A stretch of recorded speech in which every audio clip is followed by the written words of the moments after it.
And good morning. It is a Friday edition of Glenn Clark Radio. That means Stan the Fan is back in studio with us. I'm Glenn. He's Griffin. We got a lot to do on a Friday edition of the program. Coming up in a little bit, our buddy the pitching ninja, Rob Friedman, is going to join the program once again. He was in tune. We got to talk all about the Orioles' new ace. The guy that's mowing them down. Everybody thought it was Corbin Burnes or Grayson Rodriguez, but we know now the ace of this staff is Albert Suarez. And we'll talk all about that with pitching. Suarez? Whatever. I'm not. We'll talk about it with Rob Friedman, the pitching ninja, a little bit later on this hour. Also coming up this morning, incoming Maryland basketball transfer Selton Miguel from South Florida. Previously was at Kansas State as well. Had a very nice season at South Florida a year ago, including shooting 39% from beyond the arc. Maryland could use all of that. Use like 30% of that. All of it. Be better. Get as much of that as they possibly can get. They added another transfer last night. I think they still have another scholarship open, too. Who'd they add last night? Oh, I'm going to end up butchering his name. I just heard about Selton Miguel, right? Yeah. So, they added a transfer. I'll let you go. Yeah, I'm going to end up butchering this. Tafara Gapare. Okay. Or it could be Tafara Gapare. I was going to go Gapare. Yeah, it might be Gapare. That would make some sense. A big. You say Capare? I'd say Capare, yes. Let's call the whole thing off.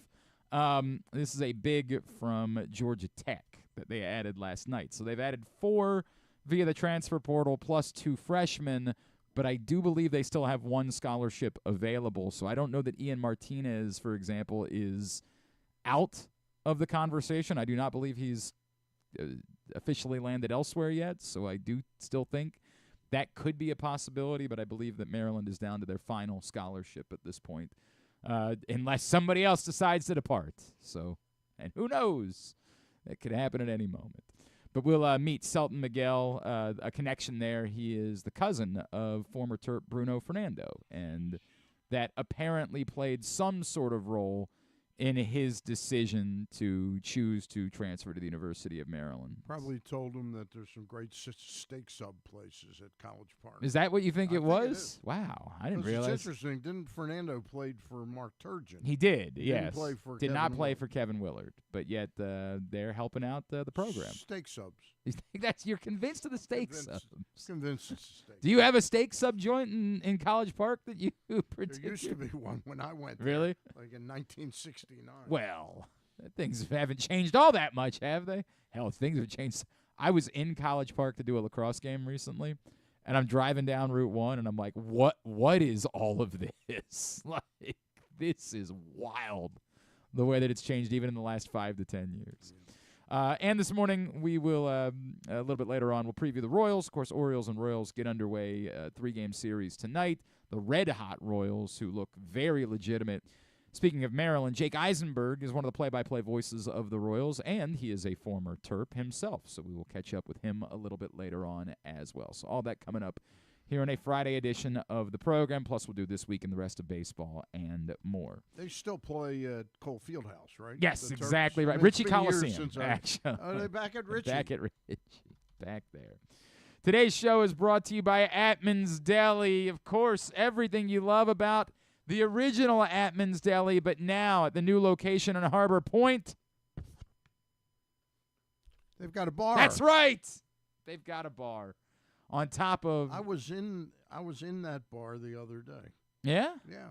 Stopped by during a little past the lunch hour. Very nice. To drop off some press boxes there. Very nice. Beautiful place. Oh, it's incredible. Beautiful place. It's incredible. Immaculate. And again, everything that you loved about, or that you still do love about the original Atman's. It's not like it's gone anywhere. Everything that you love about that location, it's all still there. It's got the family atmosphere. It's got the delicious food, the corned beef piled high, the breakfast, including the hand-rolled bagels in the morning, the desserts, the soups, all of it. But add to it a bar. Thank you. And the opportunity to hang out and watch games. You got to check it out. Plus, great specials all throughout the week. AtmansDeli.com to find out all of them at the new Atman's Deli in Harbor Point. Stan, I'm going to run a couple of things by you that have come up this week in conversation. Obviously, it was a very fruitful week for the Orioles, sweeping the Twins. They've won 4 straight going into this weekend series with the Royals. But just a couple of topics that have percolated during the course of the week, and I'll run them by you. We're going to talk about Albert Suarez here in a minute. Did what you saw from him on Wednesday, does that convince you, and combined with what he did in spring training, they've found something, and this is a guy that you could bet on being in the rotation until both Bradish and Means would be back, or a guy that had a really nice start against the Twins, and I could change my opinion on him after I see him pitch again next week against the Angels? First of all, you got to update yourself on Means. Means. I know he got looking, rocked. I know he's he got looking. He's rocked. not looking remotely close to the pitcher we knew and loved. I mean, and this is now at a point where they can't just say, "Well, he's just working on things." I mean, he didn't get out of the first inning. Yep. Yeah, he's given up like 5 home runs in 7 innings. It's not great. No, it's not great. No. So I have him almost written off. The question is he written off for 2024, half of 2024, or is his career really teetering on the edge? I mean, it's that bad right now. I'm still going to say it's a small enough sample size that I'm not going to wildly overreact to it, but I understand your thought process. Yeah. I think Albert Suarez is something that can help the club minimally for the next 4 or 5 starts, and then they have to take sort of stock of where he's at. And my fingers are crossed. I really like the fact that Brandon Hyde sort of gave some credit to his pro scouting department for finding this guy who hasn't pitched in the major leagues in 6 years. It's sort of like when Dan Duquette and his people found Miguel Gonzalez. Sure. You know, it's very similar. I'm not ready on one game to say that he is the be-all and end-all, but as a 5th starter right now, or 4th starter, I might even have him in front of Cole right now. I think at the moment, as dependability. But I think it's workable for now, and that's, I don't think you're trying to catch lightning in a bottle with a guy like him that he's going to make 27 starts from here and be like comeback player of the year. I think you're trying to get through a segment, and that segment right now gives you 4 or 5 start period that you watch what Bradish's ramp up is like, and you see if Cole Irvin really can help the team. I'm somewhat still optimistic that Cole Irvin can help the team a little bit. I thought it was interesting because I thought they were going to try to do the bit they did with Corbin Burnes, where they were going to bump Grayson up to Sunday and bump Irvin back and just try to continue to minimize the number of starts they have for Cole Irvin. Yeah. And I get that it's a different conversation with Grayson because you're still getting there innings-wise with Grayson. Corbin Burnes probably would be willing to throw 350 innings if you asked him to this season, right? Like, he's just a different type of dude.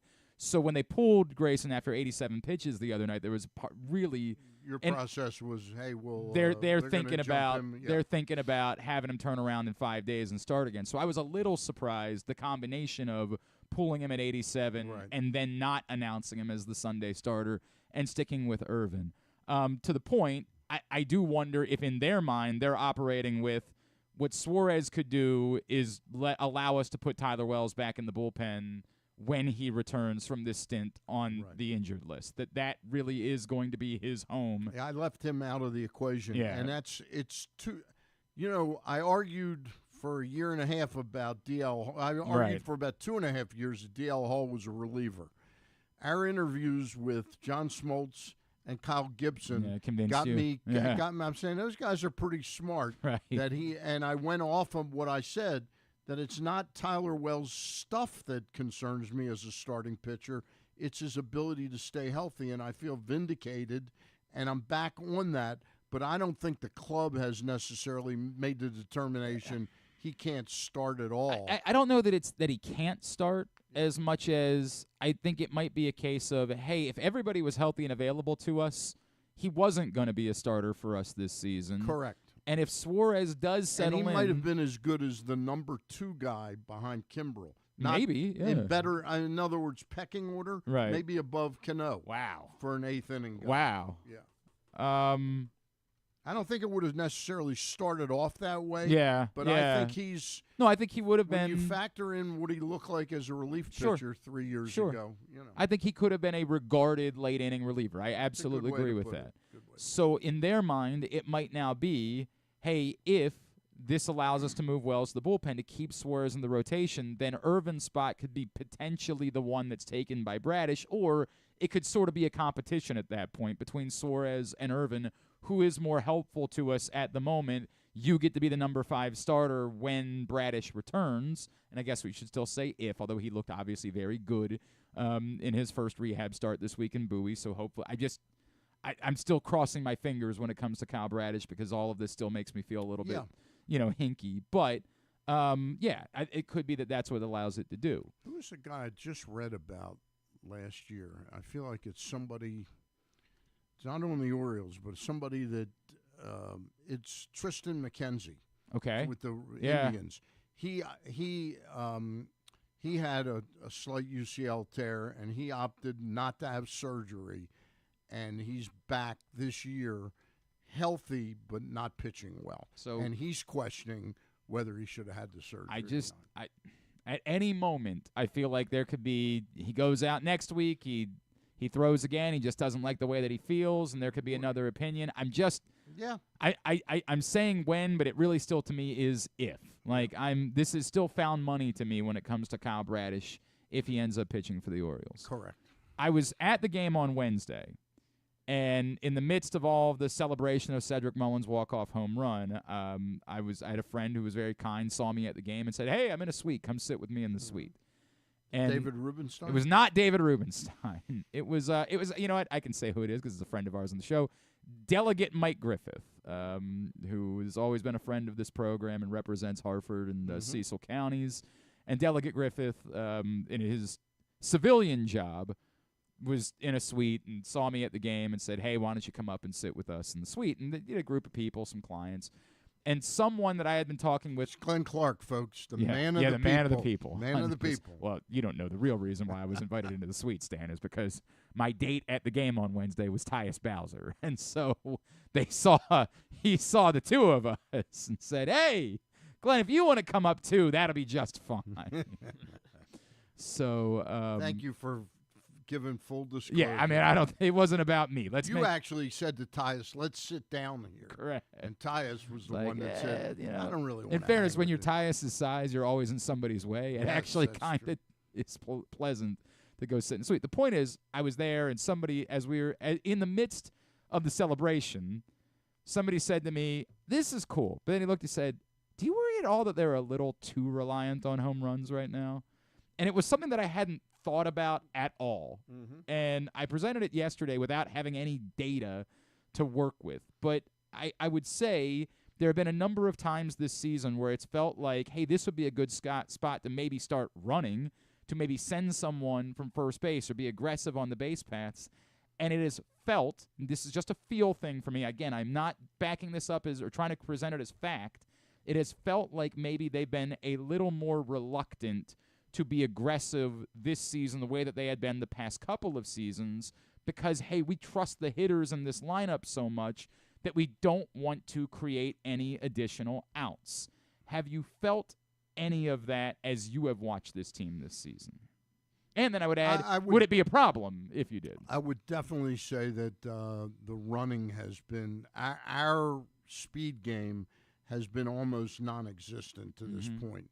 I'd say the part that really bothers me more, obviously, is the fact that we give up stolen bases almost at will. There's been a lot of that. And believe me, that gets around to teams until you start throwing out people. I would say particularly the bullpen. They almost don't even try to hold runners on. I haven't noticed the difference between it. It just seems like in general – guy gets on base and our guys just don't even really try to control the running game. And it's one of the more disappointing parts of Rutschman's game to me is I don't see arm strength. Like Matt Wieters, before he had surgery, had tremendous arm strength, to get the ball there. Rutschman, in his quickness, I see a lot of throws in the dirt. Fairness, he had a really nice one the other day. I don't remember who it was that he threw out. Did, it was he did. But I get it. I understand. It's a problem when you start playing the Texas Rangers, who have 5 guys. Well, you saw it against the Brewers. Yeah, the Brewers are Brewers, aggressive. And who's the other team that ran at will against us? Kansas City. Yeah, Kansas City. And that word is out there, and it's something that's going to rear its ugly head. Are we too reliant on the home run? Orioles won a lot of games under Earl Weaver. Yes, and they waiting around for the 3-run run. homer. Yeah. The big hairy guys. We got the right guys, and we got the right guys. And that was sort of what I said in response. It's like, well, they hit a lot of home runs. I don't know that can be a bad thing. Like, I'm good with hitting a ton of home runs, and I also kind of understand the thought process of, we don't want to run the risk of having one less runner on, given how much faith we have in everyone in this order. Does it feel like there can be more of an in-between? Does it feel like there have been games where the offense just hasn't been clicking, and you've had opportunities to maybe run a little bit more and try to get the offense going? Yeah, I don't know. Maybe if that would come off as panicked at that point. I don't know if I'm right or wrong on this. Has Mateo even, and I know he's probably not hitting particularly well, like batting average wise. What's he hitting? Here, I'll pull it up. 180 to 220, somewhere in that. Somewhere in that range. Obviously, he hasn't. I don't think he's even attempted a stolen. He has. We did this exercise yesterday, but it wasn't. Jorge Mateo is hitting. Jorge Mateo is hitting 316. Wow, jeez, it's been a soft 316. But just one stolen base. That was his only attempt. Right. I mean, that was sort of. It's in fairness, it's 6 hits and 19 at bats. Okay, for Jorge Mateo. That's good. Yeah, and most of them are off of left-handed pitching, and that's why he's around. Correct. But he's around because when he gets a single, yes, it becomes the value automatically close to a double. And so far, I haven't seen. And I don't have a written what the game situations were, but I remember thinking on a couple occasions, okay, this is a great time to show some speed. Well, and ironically, half of his hits have been doubles this season. Okay. So in fairness, 4 of the 6 times he's gotten a hit this year, he's been on second base. How many walks does he have? He has 1 walk and 7 strikeouts. Okay. So yeah, he's got a 350 on base percentage. Still, I am not in no world am I going to war about Jorge Mateo. I have made that abundantly clear, and it's not even, as I've talked about with you, it's not even I'm going to war about Ramon Arias. I just think that you've come up on kind of the expiration date with Ramon Arias and how valuable he is to the team versus some of the other options that you have that could be getting some major league at-bats, although it's not like Arias is getting many at-bats at this point and robbing anyone of much in the way of at-bats. But Mateo, I absolutely still find to have value to a baseball team because of the skill sets that he does have, because he does hit against lefties, because he does have some speed, and you don't think he's a butcher if he goes in as a defensive replacement late. Like, those things to me still give Jorge Mateo value. His roster spot is not a problem for me. I think you can use a 26th roster spot on someone with Jorge Mateo's skill set. Right. I have enjoyed. You know that I have been very defensive of Cedric Mullins, so obviously, he's bounced back very nicely, incredibly nicely, and reminded you why he is so valuable to this baseball team on the whole. Has a knack for big moments. Really has a knack for big. That catch he made the other night, I think it was the best I've ever seen him make. Even better than the one. Wow. The one where you go. The one that's so dramatic is the one against the wall in Seattle. Mm-hmm. But you're back there and then you just leap. Yeah, that's true. Either you're catching it or right, or it's a home run if it's out of reach. This play took an amazing spatial relationship vision to know exactly when to dive and how much he had to lay out. It's so funny. I noticed that on the replay is exactly how he moved his body. It wasn't a pure layout. It wasn't just jump as far as you can possibly jump. It really was something to behold of someone who understands how to do this. Right. Like exactly how I need to jump to be in position to catch the ball. It was really remarkable to watch. It was a really remarkable catch. And just think of your own self trying to make that. It's awkward, clumsy. Are you kidding me? But that's the audacity of Cedric Mullins is off the bat, he thought he was going to catch the ball.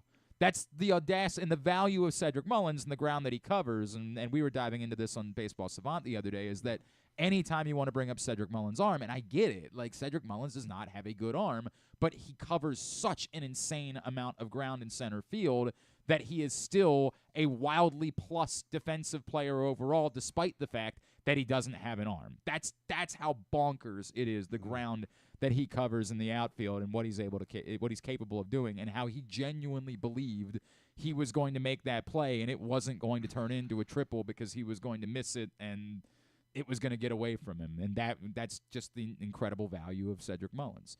The other one to bring up, we had Eric Hosmer on the program the other day. Eric Hosmer, of course, recently retired. He's decided to get into the media world. And given that he was on with us... What's he doing, aside from appearing on the Glenn Clark That's what it is. show? That's how he decided he wanted to get into media. So that was a launch. Hard launch. No, he's launched a podcast. It's called Diggin' Deep. That's what he's doing. And he's got a media company that he has started where apparently they're going to make some features, maybe some documentary type of stuff. I wonder where he got the money for that. Well, that guy probably hurting for money, no question about it. He needed it, man. Yeah. He needed to get it. Still being paid by the Padres and A.J. Preller. So he was on, of course, Orioles-Royals this weekend. I remember you and I having an off-air conversation a couple weeks ago, and I decided that I would roll out the topic to him. Mm-hmm. I said, it's Orioles-Royals this weekend. I know you're probably a little bit more inclined to speak kindly of the Royals, given your history. Mm-hmm. But Adley Rutschman, Bobby Witt Jr., once upon a time went 1-2 in the draft. Who would you rather have as the centerpiece of your franchise? And he would not bite. He said, it's great. Did he great say it's either a way. great question? Yeah, he was like, hey, but you can't lose on that one, right? Like, and I get it. He was being political and trying to say the right thing, and he's on here in Baltimore and the whole deal. So did he bring up the point, like, do we have Gunnar? If he mentioned that too. I think that's a real bogus. And you and I talked about it. I said I'm going to write something. I was going to write it before the series, but I thought I'd wait until after this weekend series. What happens if Adley Rutschman hits 5 home runs this weekend? I'll say, despite that, I think, look, I'm not critical of Adley Rutschman as a player. I'm not critical of Michael Elias as a general manager. I think objectively, if you just take it on the face of who the better player is, I think it's quite clear that Bobby Witt Jr. is a better player. So it's interesting. And a more valuable player. We had Eric Hosmer on the day that Drew was in with us, and we ended up having a lengthy conversation with Drew about it. And I'm playing devil's advocate a little bit because I think I might agree. I think the flip side is it's still hard to quantify what Adley Rutschman has meant for the pitchers, right? Like, what would the story of Kyle Bradish be? What would the story of Grayson Rodriguez be? That's the part that I am not capable of quantifying when having the debate, because clearly from an offensive perspective, my God. And the thing that I don't think we all, when the earliest version of this debate was happening ahead of the draft, I don't think we all understood how insane Bobby Witt's speed was. Like, I think we were told he was quick. Bobby Witt's speed is unbelievable. I mean, it's not good baseball player speed. It's speed. It's, I don't want to say Ricky Henderson speed, but it's something beyond, hey, on top of being good, he's also kind of quick. Mm-hmm. Like, dude, that guy is... He's got 83 stolen bases in his career. It's insane how fast that guy is. And it's not just on the base pad. Like, you can see it every time he does a ball into the gap, he is going to have the ability to get the third base. I mean, it's unreal how fast Bobby Witt is. Yeah. So from an offensive standpoint, there's no actual debate to this point. It's Bobby Witt, obviously, that's been more productive. The only things that are interesting to me, when most of the production numbers has Adley, by a mile, but their batting average, Witt's a 269 hitter at this moment in his career, and Adley's a 268 hitter. And then on base percentage, Bobby Witt and this surprises me a little, is only a 311 on base, and Adley is a 367, which doesn't surprise me because we that know much how he works he counts, works man. counts. It's watching Adley Rutschman work a count is an art. And he actually has a higher OPS. He's got an 800 OPS to Bobby Witt's 783. So there and batting average are almost identical, but RBIs, Bobby Witt's got 184 RBIs to 129. Runs scored, he's got 197 to 166. Stolen bases, Witt leads 83 to 5, and home runs 59 to 34. So I would contend. Give me Henderson at short. I mean Witt at short, right, and Henderson at third, because I don't buy that they wouldn't have drafted him. He was somebody that Mike Elias knew about, and he wasn't going to go, we don't need him because we're drafting Witt first. Give me those two guys on the left side of my infield, and I'll have Martin Maldonado catch for me. So it's funny because that was the argument that Drew made the other day. Is like anybody can catch, and that's not anybody. That's a guy that won a couple World Series, and that's fair, right? Like it's fair. And look, I still struggle with the value of him coming up with these guys, the value of him knowing these guys, and how that's translated at a time where the Orioles badly needed everything about their pitching department to turn around, versus is it really about Adley, or is it about their mechanics, their system, all the stuff that they have implemented throughout the course of the minor leagues, and that's the stuff that the Astros did so well, and that's the way that they've been able to get the pitching going, and I can't know that. Yep. I would still come back to Eric Hosmer's answer is right?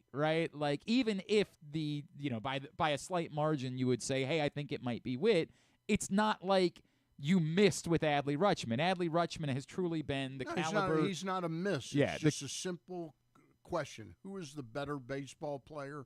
And I think 9 out of 10 people, or 8 out of 10 people, would say Bobby Witt objectively is the better baseball person. I wonder what the Orioles would say about Adley Rutschman's value to their pitching. That's the only what would if you were able to get the truth serum. If he threw better, if Rutschman threw, and I'm not blaming him for all the stolen bases. Part of it is that it's much more difficult to hold runners on than it was 5 years ago in baseball. That is part of the issue that teams have adjusted to and said, look, it's just going to be way easier for us to run than it ever was before.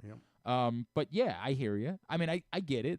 There's been some disappointment there. I'm not going to argue about that. And I don't think they would ever. I think if you asked them publicly, they would always genuflect towards Adley Rutschman and say Adley Rutschman has been. I'm sure Mike Elias critical. I'm sure Mike Elias would not go on the microphone and say, yeah, I made the wrong call there, and I'm not even suggesting it's a wrong call. I'm just saying it's pretty obvious to me that Bobby Witt is on his way to a very, very special career, and Adley Rutschman will have a very fine career. He'll make a lot of money, but I don't think at the end of their careers you'll say that Adley Rutschman was the better player than Bobby Witt Jr. I'm trying to think of a parallel to this. I'm trying to think of because it's not Mauer. It would be more like Molina, right? Like that we're talking. Like Mauer's just a different player because he was that caliber of hitter, and he was only a catcher half the time. Like he didn't spend the overwhelming majority of his career as a catcher, which is sort of the irony of the way that we measure him. And you're trying to look for a shortstop that like mirrors. Yeah, Molina. If Molina is Rutschman, then who would be the shortstop parallel to Bobby Witt? Of that era of baseball, because it's not Alex Rodriguez. Posey, it's so hard to measure because he won the 3 World Series, and it's all you keep coming back to. Like you just think Posey's so insane. Look, if Adley Rutschman and the pitching staff have that type of run for a few years that you think of him as Buster Posey, then we'll have that. I think a little bit maybe like a Carlos Correa, Molina versus Witt and Rutschman would be sort of similar with what we're saying. So that doesn't sound to me like I think highly of Carlos Correa, but it doesn't. It's ironic because Yadier Molina will be a Hall of Famer. Oh, 100%. I'm not sure that Carlos Correa will, right? But and I'm saying right now that Bobby Witt to me projects as a Hall of Famer. And Adley does not. So you might have you're maybe even a little bit higher than Carlos Correa in your projection for Bobby Witt Jr. Andrews isn't a good. No, it's No. And that's the Brandon thing. Crawford. Yeah, Like, you don't want to say Derek Jeter because, again, the Derek Jeter thing. Didn't have the didn't Right. have the run production capability.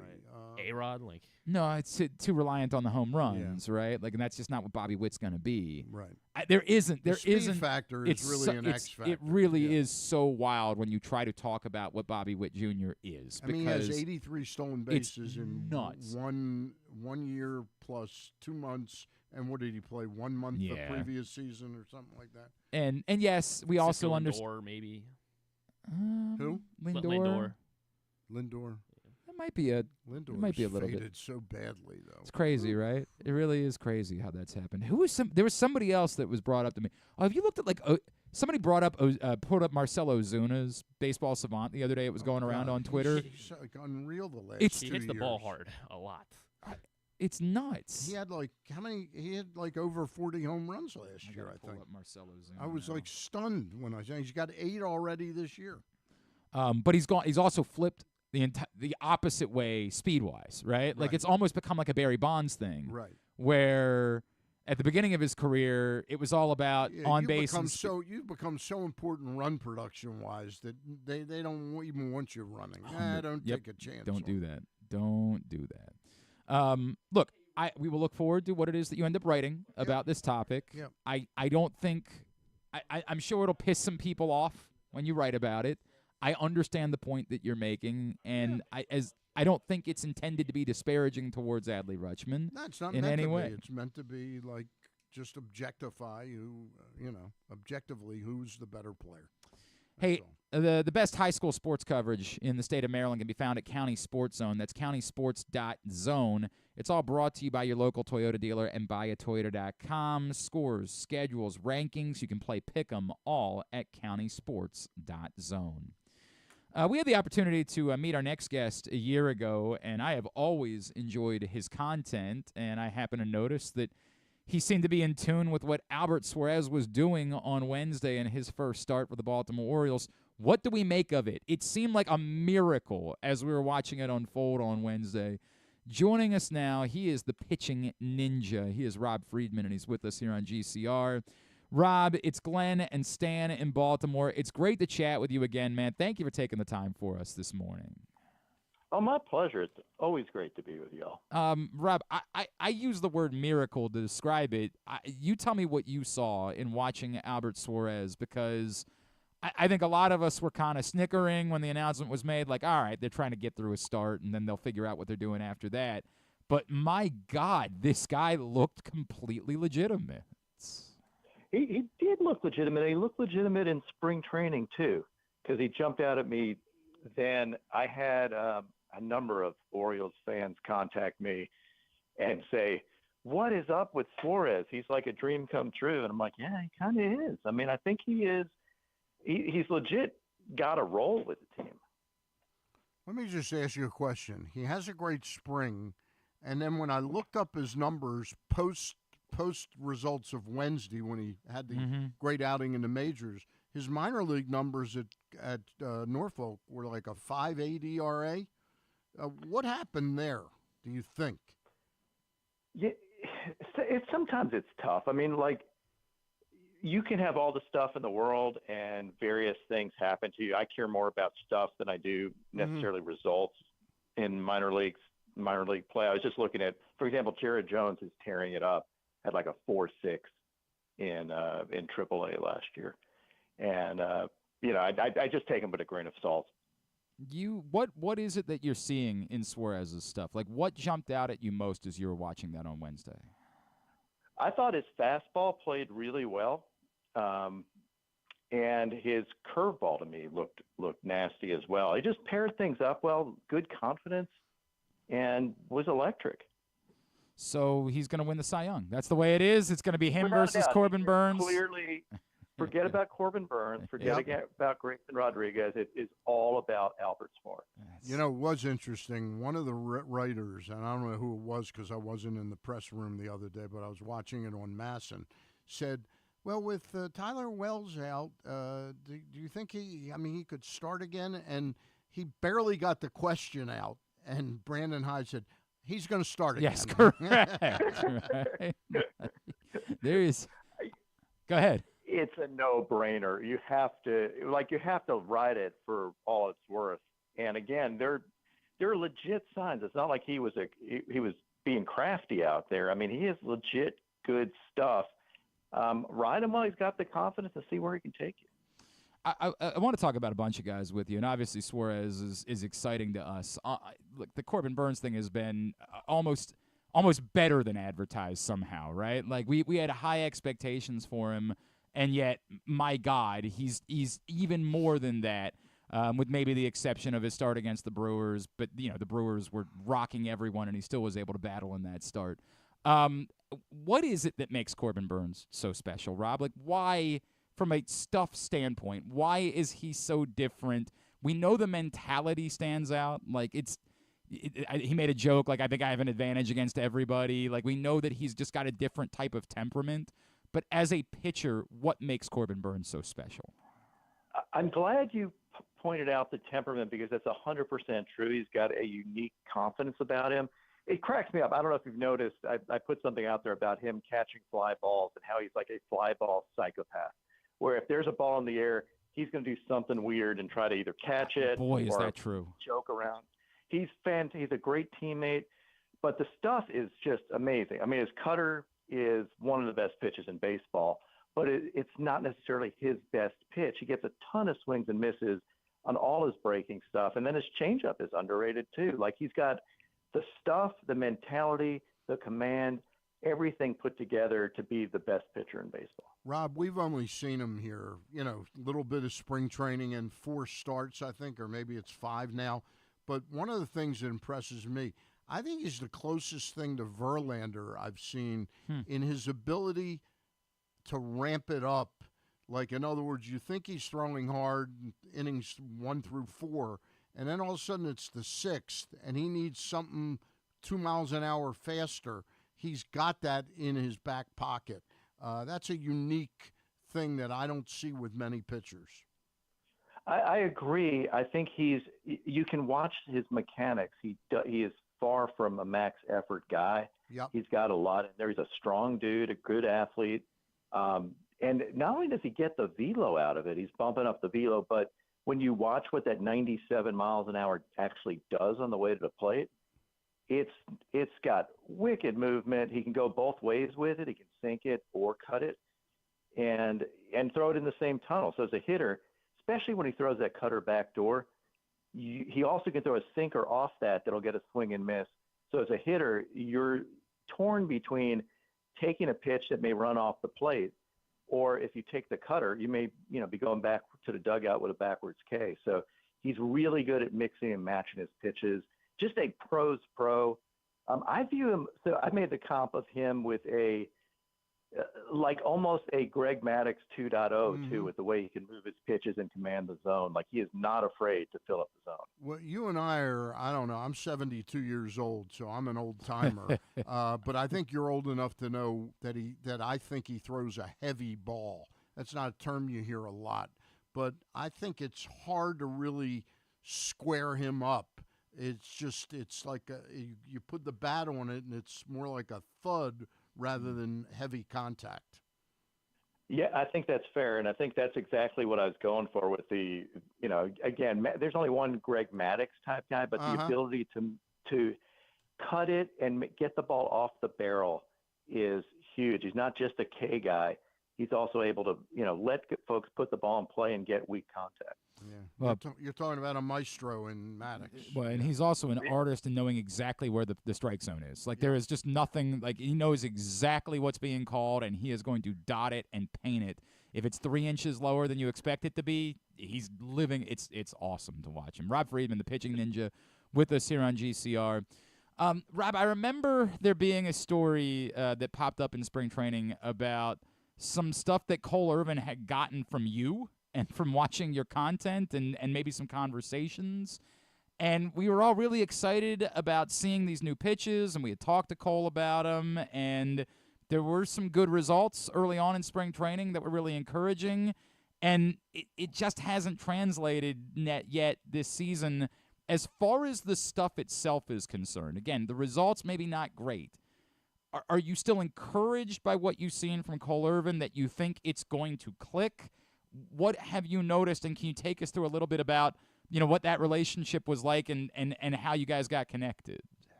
Yeah, sure. I know Cole and I have never talked. Like, he just follows everything I put out. That's funny. And is very this is what I love about pitchers, that you can tell where a guy loves his craft is if a guy is searching out for information. And that's what I try to do, is share as many grips and everything that I can when I interview pitchers. And he happened to borrow Corbin Burnes' cutter grip before Corbin Burnes was even on the Orioles, which was awesome through my interview with Corbin Burnes. I am encouraged. I think the velo work he did in the offseason is huge.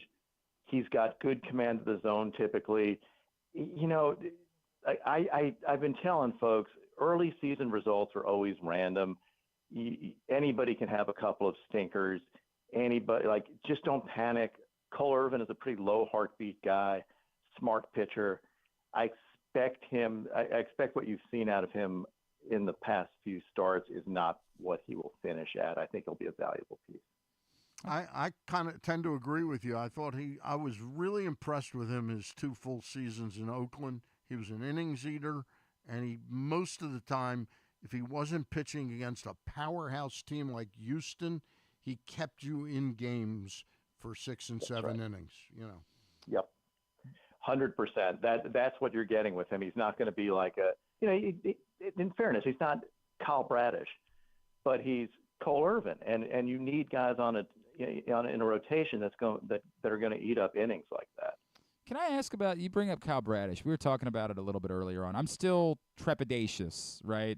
And we see that he had a good rehab start, and you like that. And, all of the reports, everything that Mike Elias has said, everything that Kyle Bradish has said has been, I feel great, and the velocity's there, and I'm able to throw my pitches. But as he continues, what should we be watching? How can we, what is the measurement to say, hey, he really is okay if you see him doing this for a couple of starts? What should matter to us as Kyle Bradish works his way back? I mean, I'm looking at the metrics, looking at the velo on all his pitches and spin rates on all his pitches. But the other thing is, this is all just a crapshoot. I mean, when you have any kind of tears or anything like that, you just it makes me scared. I'm watching a guy and I'm like, please don't get hurt. Please don't get hurt. Please don't get hurt. And it's just one of those things. I love watching a dude pitch. There are plenty of people that have worked through injuries that don't get re-injured again, even if it's a slight tear and doesn't, they can live with it.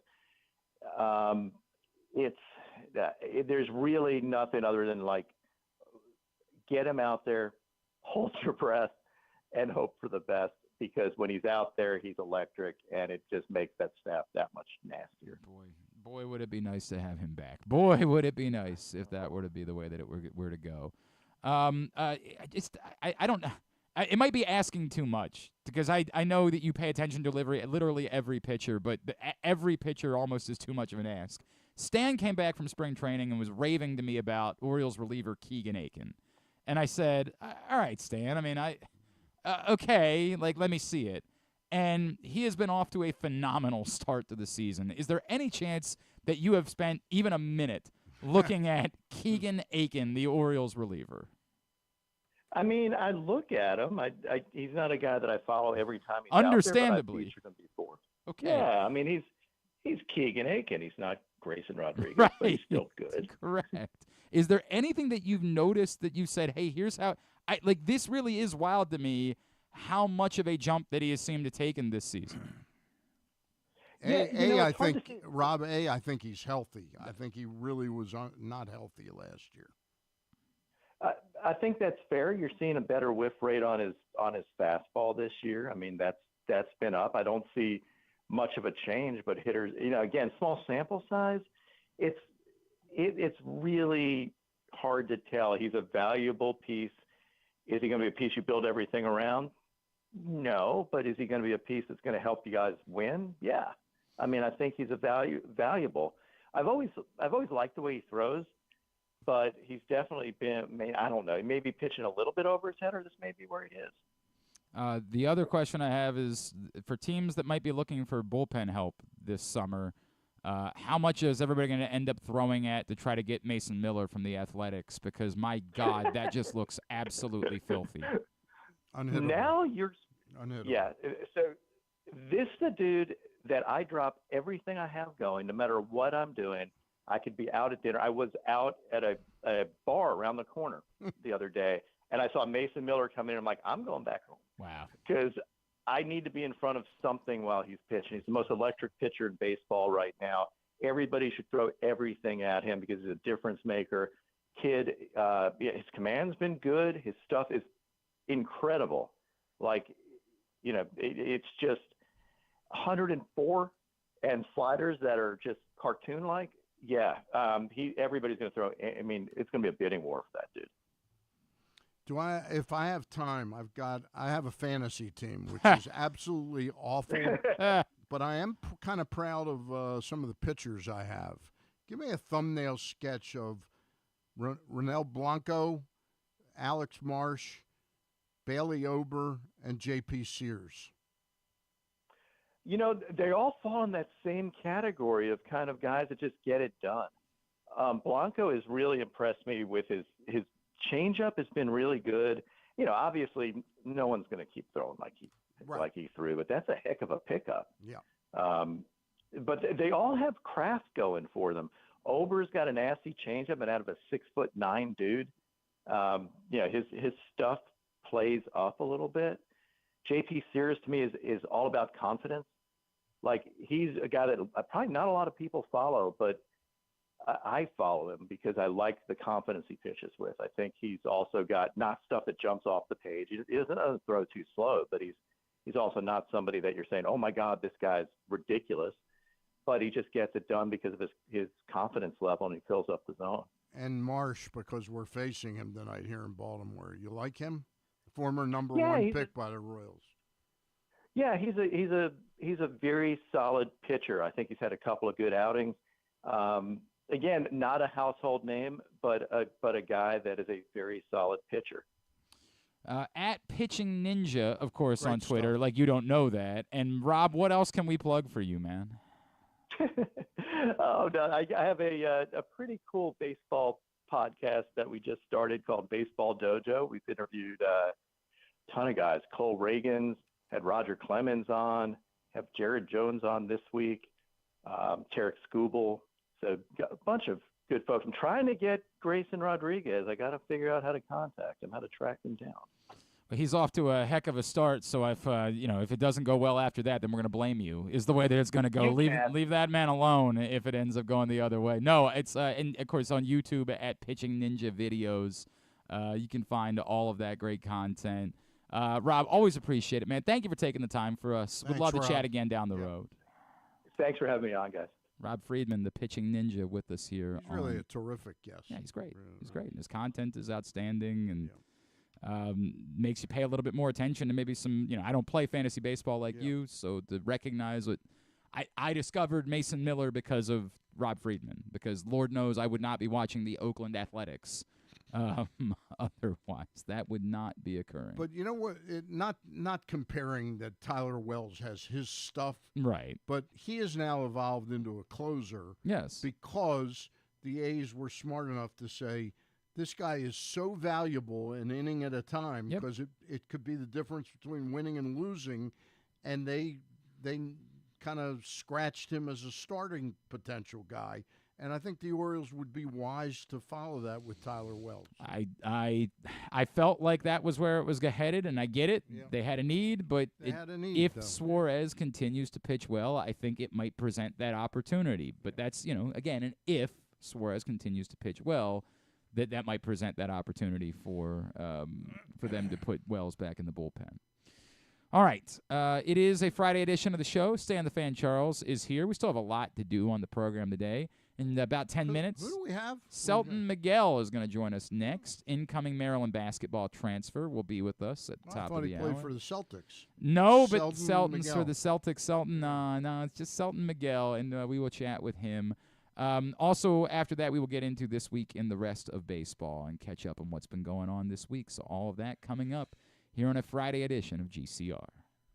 Hey, it's Jeremy Kahn. This postseason, bet in person at the Green Turtle Bet Park Sportsbooks with locations in Canton and in Towson, and enjoy the best in-class sports wagering experience at their state-of-the-art facilities, bringing an unmatched sports betting thrill.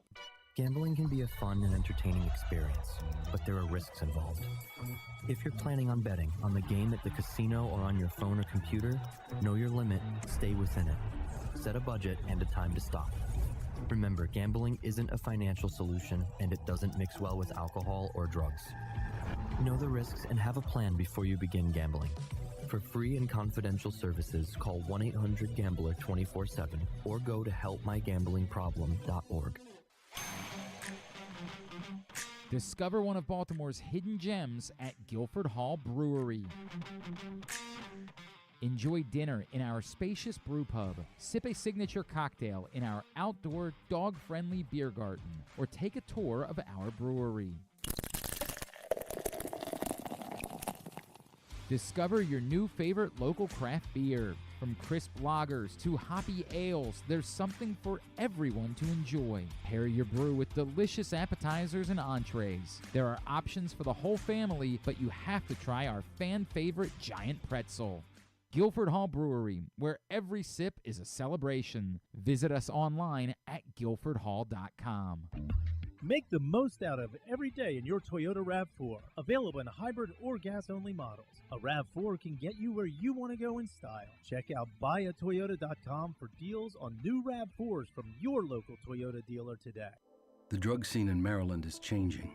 Fentanyl and xylazine are being added to street drugs, and you may not even know it. Xylazine is not even intended for humans, and fentanyl is an opioid 50 times stronger than heroin and contributed to over 80% of overdose deaths in our state.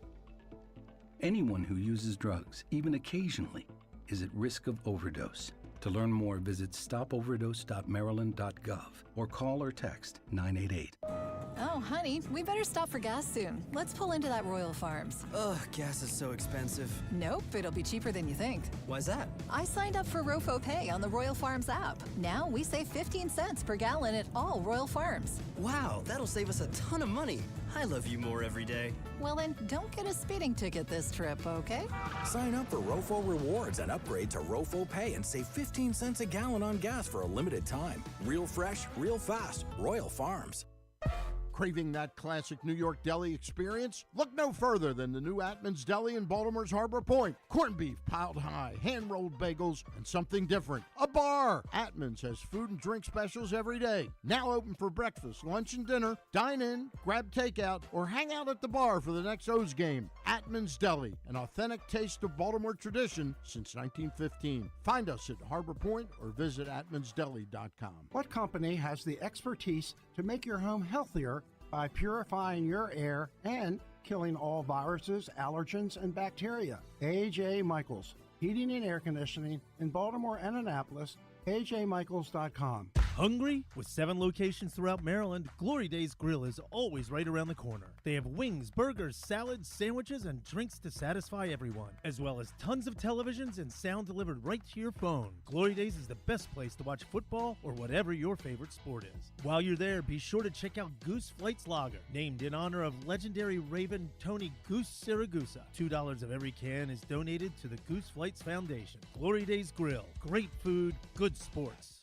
One of the things that's definitely wrong with this country is that this dude still has a job somehow, some way. Glenn Clark.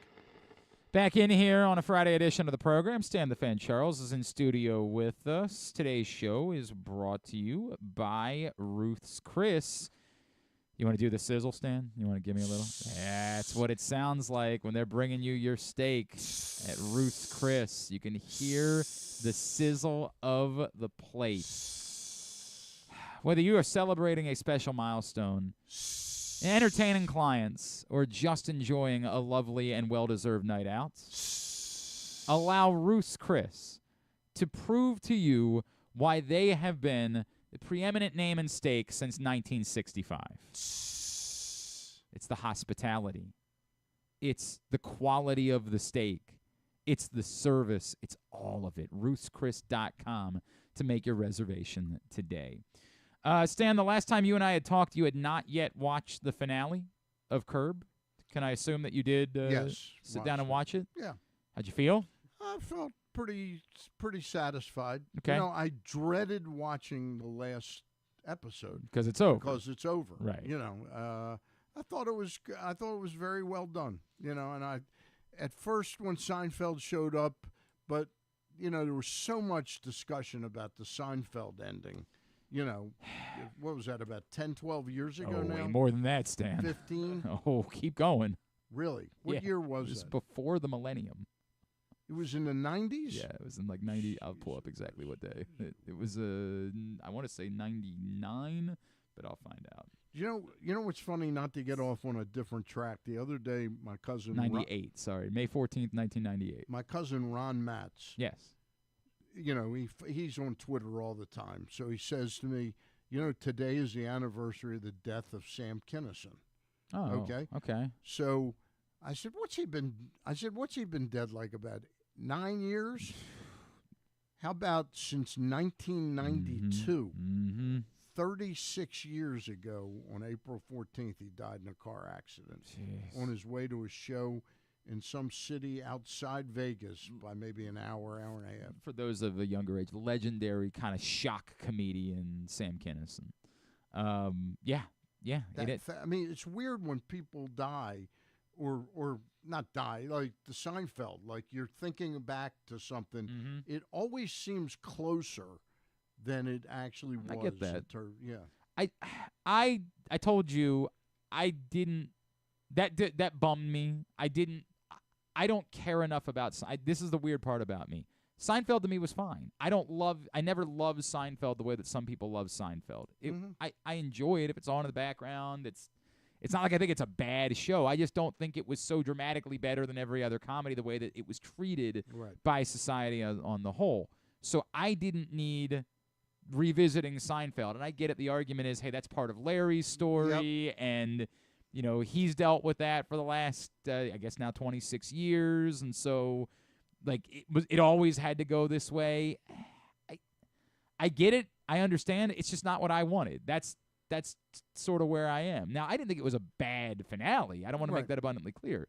It just wasn't what I was looking for. I didn't need a rehashing of the Seinfeld finale in the finale of Curb Your Enthusiasm. That's just where I am. Now, again, I still thought it was enjoyable. I kind of loved the fact that they ended up being a big shrug. That's sort of the nature of Curb, right? Yeah. I kind of love that ultimately that's the way that they ended up playing it out. Just people are people, and it just goes on. It just kind of that's on. Just the kind of way it is.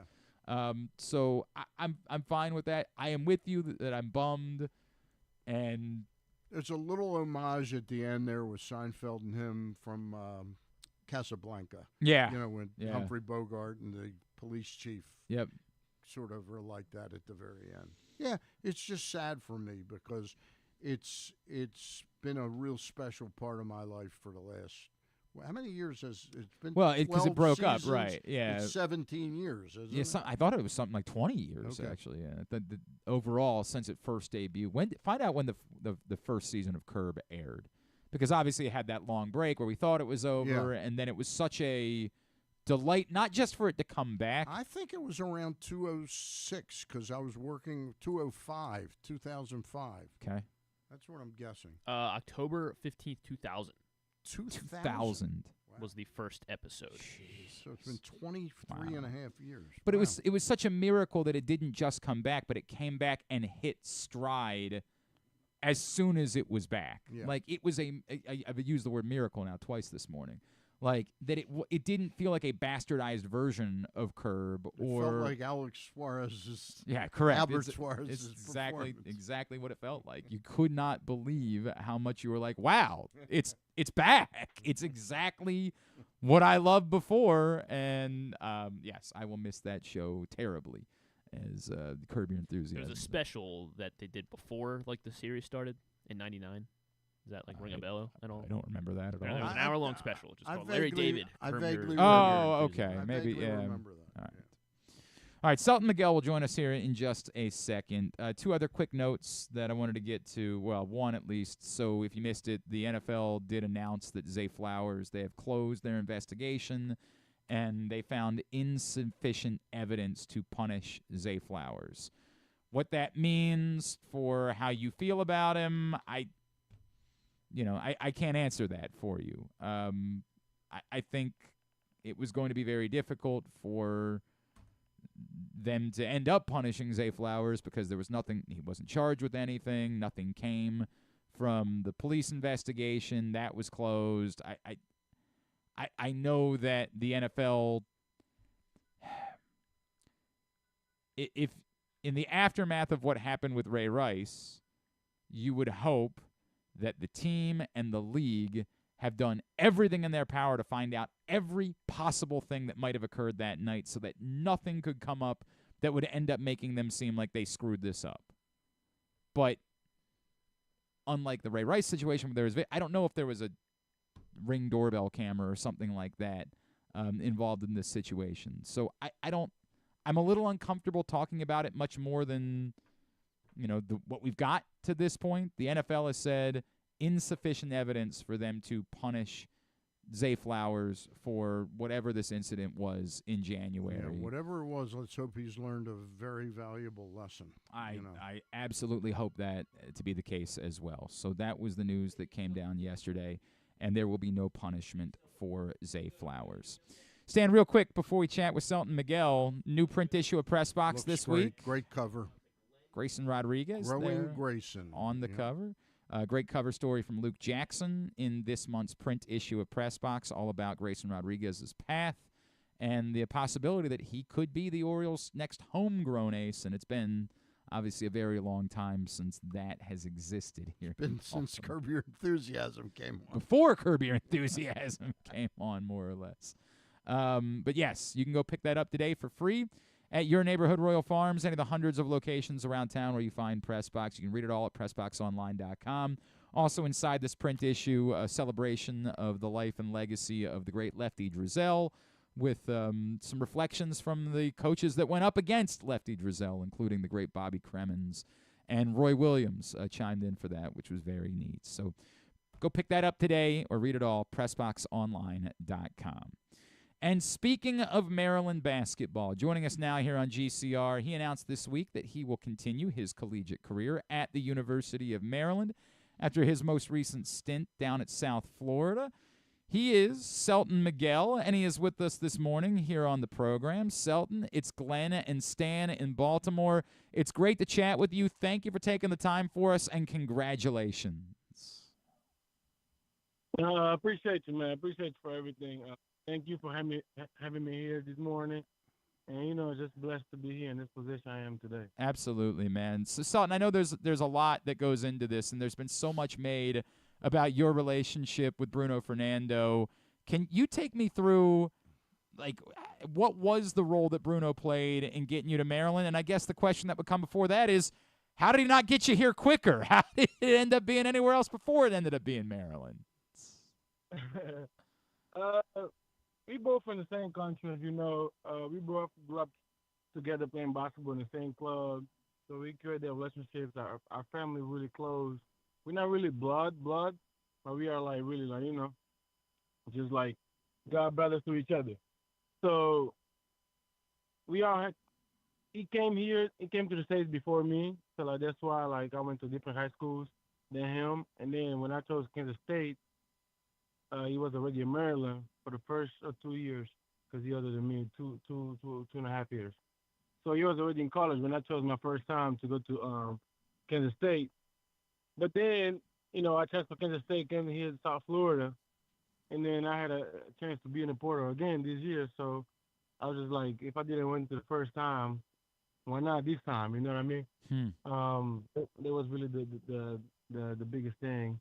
But for him, he definitely helped me choose Maryland just because, he told me the family environment, days over there, the city of Baltimore, how engaged they are on the basketball standpoint. And then he's just Maryland culture, I want to be a part of that. So that's really why I chose Maryland. It's cool. Let me just ask you a question, Selton. You obviously must like having the freedom that the portal affords you, but how much more difficult is it for a team to coalesce and become a team when every single year you may have 4 or 5 new players, that there's not the length of time players develop at one school.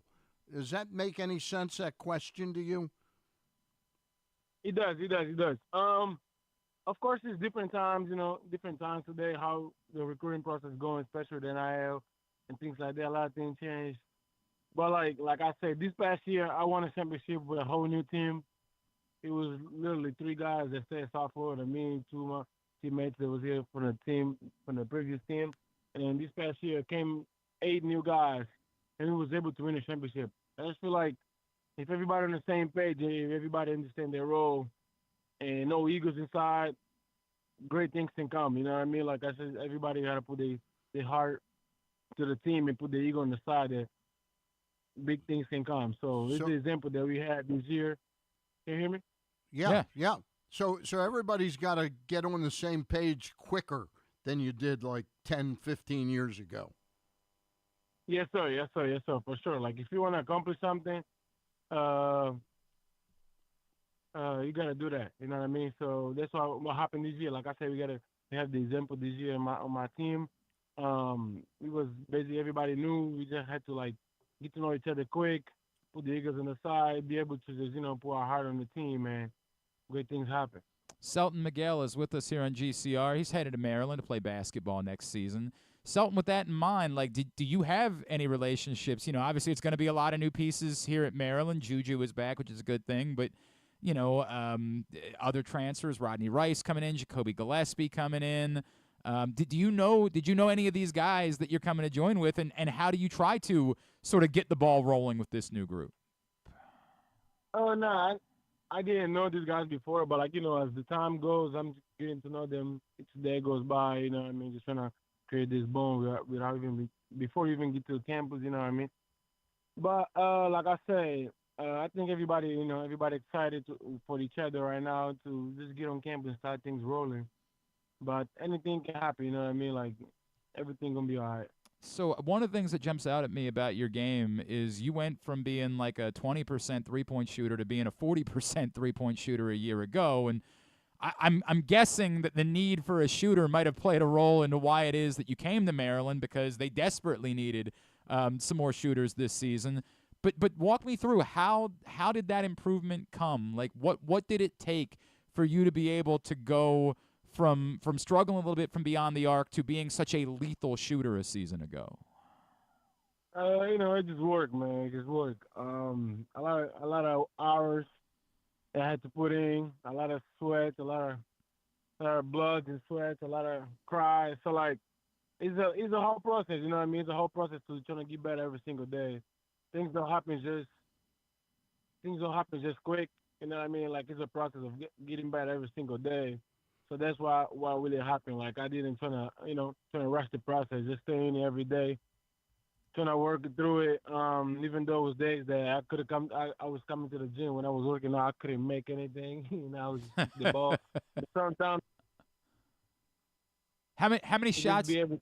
How many shots do you put up a day, Selton? Like, is it like hundreds, or would you get way too tired if that was the case? It's probably from like 600 to like 700 shots a day. Per day. Wow. Yeah. Do you stop? Have time to eat? Nah. Nah. I mean, when we in it, we just. How about going to the How about going to the bathroom? You have time to go to the bathroom? No, when I start, I have to be hydrated and then no pauses. So when I come in, it's to start, and then the only time I got to go to we drink water is the end. You know what I mean? So how excited are you about where Maryland's direction is right now, and that the fact they landed Derek Queen? Have you seen his game at all? Yes, I did. It was really most excited because, when I committed and I knew he was coming, I was excited about him. He's not even he's a McDonald's All-American. I'm excited about him because he knows how to play the game. He plays the game the simple way, and he can open up so much things for our team when he has the ball. You know what I mean? So I'm really excited about him. I'm really excited about how I can see his growth from high school to college, and I can be there to help him, be as a big brother to him. You know what I mean? So I got experience. So, like, I'm trying to send, like, you know what I mean, give him that experience every single day so he can learn that between the high school and college is a different game. So I'm just there to be a big brother for him. Whatever he needs, I'm there for him. So you were the sixth man of the year in the American last year. How did you like that role, and did you embrace that role? How did you embrace that role to thrive in that position and kind of come off the bench and shoot so well?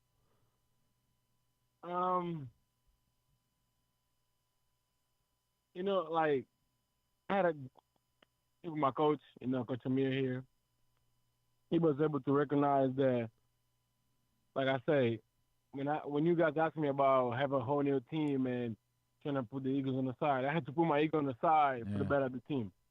You know what I mean? So Coach knew, even though it's not the best player, I'm the second best player. You know what I mean? Even though I can come off the bench and without complaining, without pouting, that means the other guys can follow me. So like you look at me as a leader. So like you put me in a role that I gotta be a leader. So whatever you do, everybody gotta look out to you. So if I was able to come off the bench as the leader of the team, and everybody else was able to do their job, you know what I mean? So it was good, you know what I mean?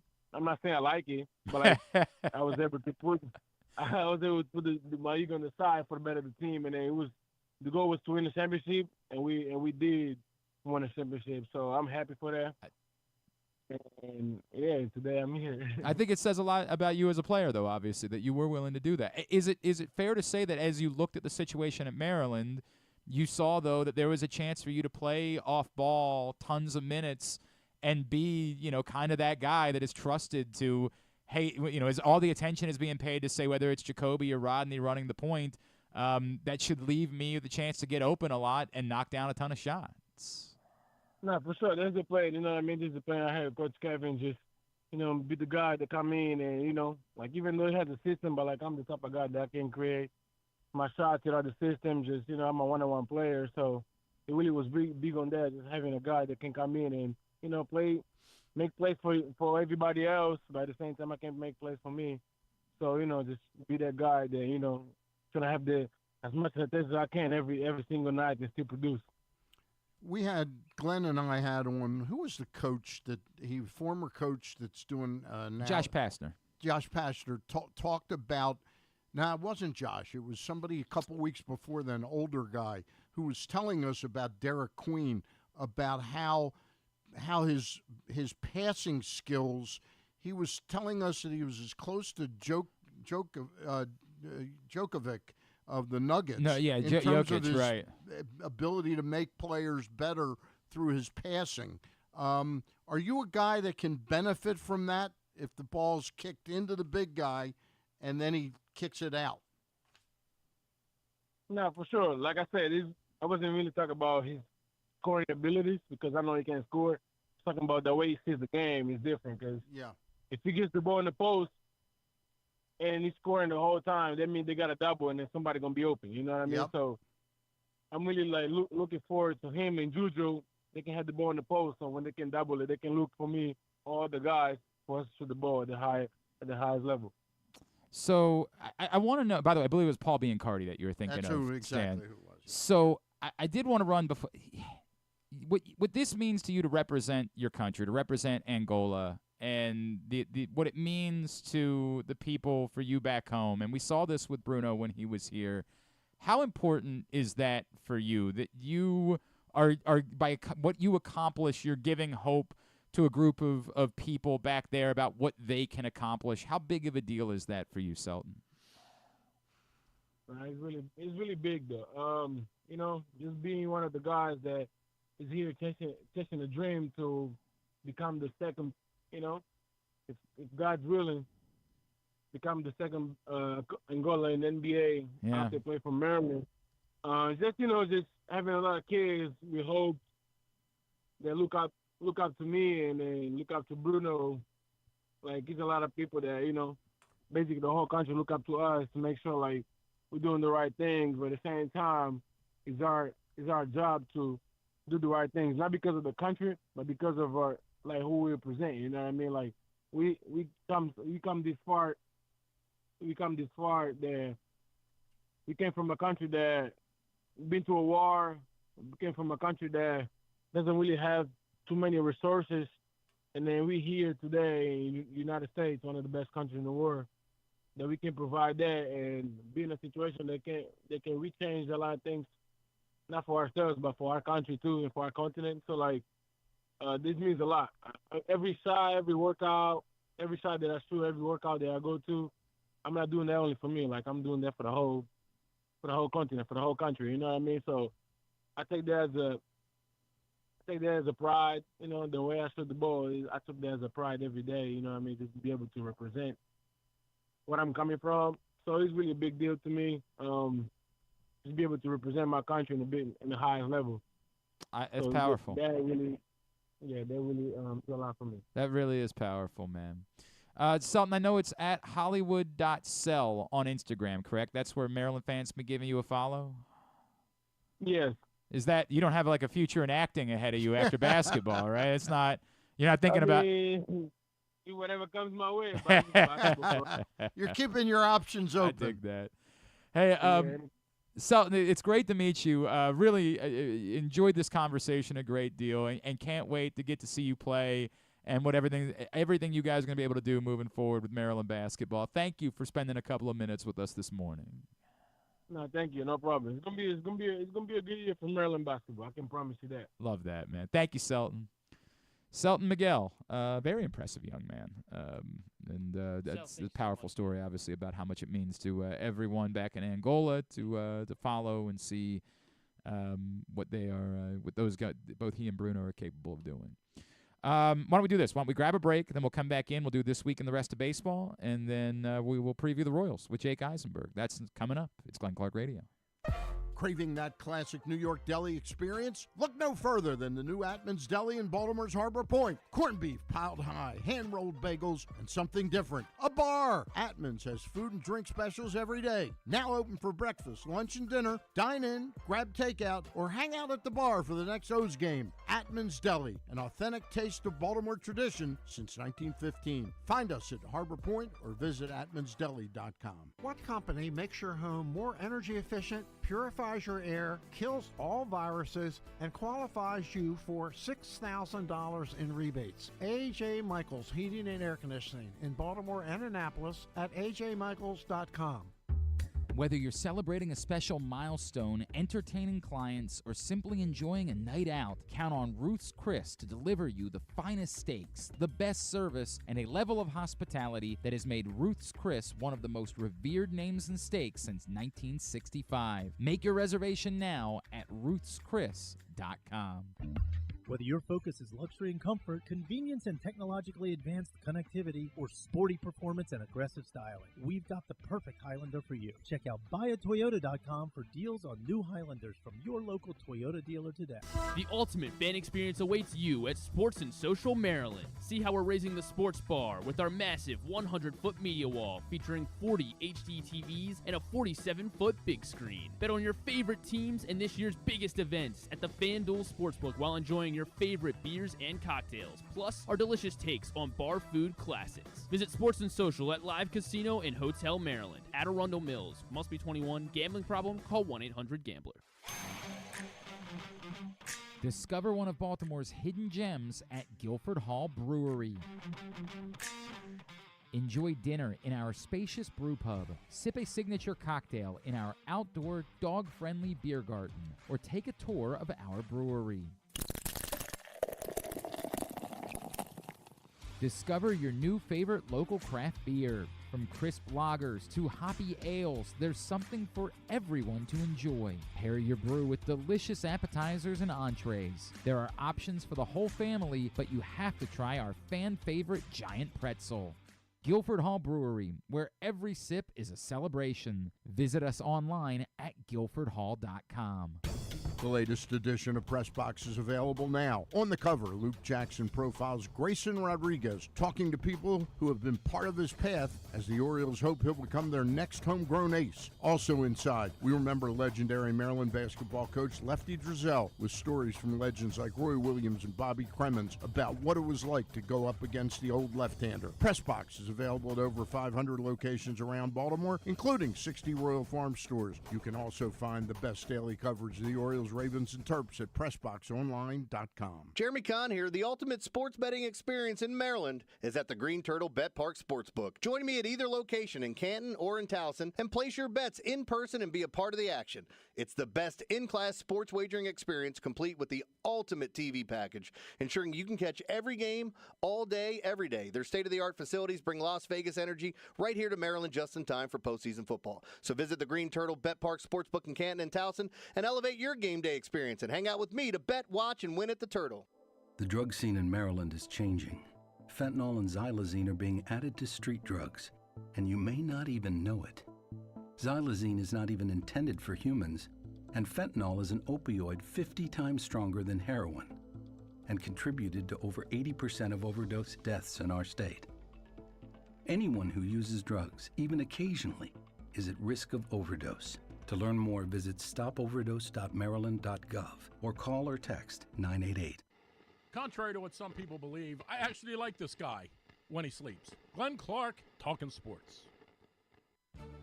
This week, In the rest of baseball. It is time for This Week in the Rest of Baseball. This Week in the Rest of Baseball is brought to you by the Stan the Fan Variety Hour. Stan, you and Eric Garfield were back at it last night. Yes, last night we discussed sort of the counterpoint to how many great hitting prospects the Orioles have. We looked at in depth the pitching that is we were hoping would develop this year and be major league ready. And right now, it really looks like in addition to Suarez, that the only one is Cade Povich, that the Orioles still do not have a player that Mike Elias drafted that is ready to help the major league club. Part of that being, obviously, they didn't use a lot of early draft picks on. They used all of it on offense. So you can find that right now, Facebook.com/PressBoxSports. Click on the videos tab. Go to YouTube.com/PressBoxOnline or PressBoxOnline.com/video. All right, Griffin, what we got?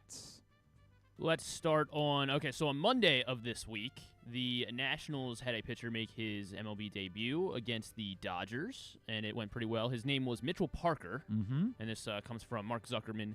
17 pitchers have made their debut for the Nationals between 2010 and now 2024. And he became the first one since 2010 to do something that none of the other ones had done, and that was earn the win in his major league debut. Well, how did he pitch, though? Pitched pretty well. They Didn't they win 2-0 that day? It was either 2-0 or like 6-4 or something. They won a close game. That might have been the 6-4 game. Yeah, that's an anomaly that none of them have gotten wins. Yes, the last one to get a win, of course, was Steven Strasburg. Steven Strasburg in June 8th, 2010. One of the most famous pitching debuts of all time, obviously. Yes. Elsewhere on Monday, Michael Busch. You know who he is? Yes, I know all about Michael Busch. He is homered, or at least after Monday, he had homered in 5 straight games for the Cubs, which was. I was thinking, should I quiz you on this? There's only been 4 other guys to homer in 5 straight games for the Cubs, and I think you might be able to get some. Andre Dawson. No, not Andre Dawson. Ernie Banks. Not Ernie Banks. Ron Santo. Billy Williams. One of them was last year. Nico Horner. Not Bellinger, not Horner. Not doing very good. Yeah, we're not doing well at all. Christopher Morel. Okay. Oh, of course. All right. Morel. Yeah, sure. In 98. Sammy Sosa. 89. 89. Ryan Sandberg? Ryan Sandberg. And then in 1928. Yeah. Oh, Hack Wilson. Hack Wilson is correct. I Man, knew you could do are like a savant. Esteury Ruiz got recalled back up to the. Is that how you say? Yeah, recalled back to the majors after inexplicably getting optioned after the opening weekend. And in his return, the first game back, he had a pinch hit home run. Of course, They won the game. Right? I believe. Yeah, they did win the game, and so of course. Just of course, because I don't know why Ruiz was ever sent down. He's hit two. He's hit 2 home runs now. It sounds like it's an attitudinal. I'm glad.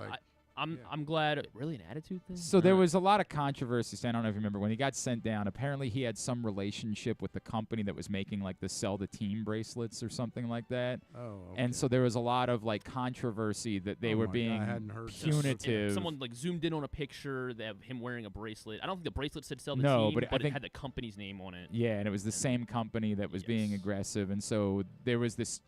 Again, I have no idea. I'm not.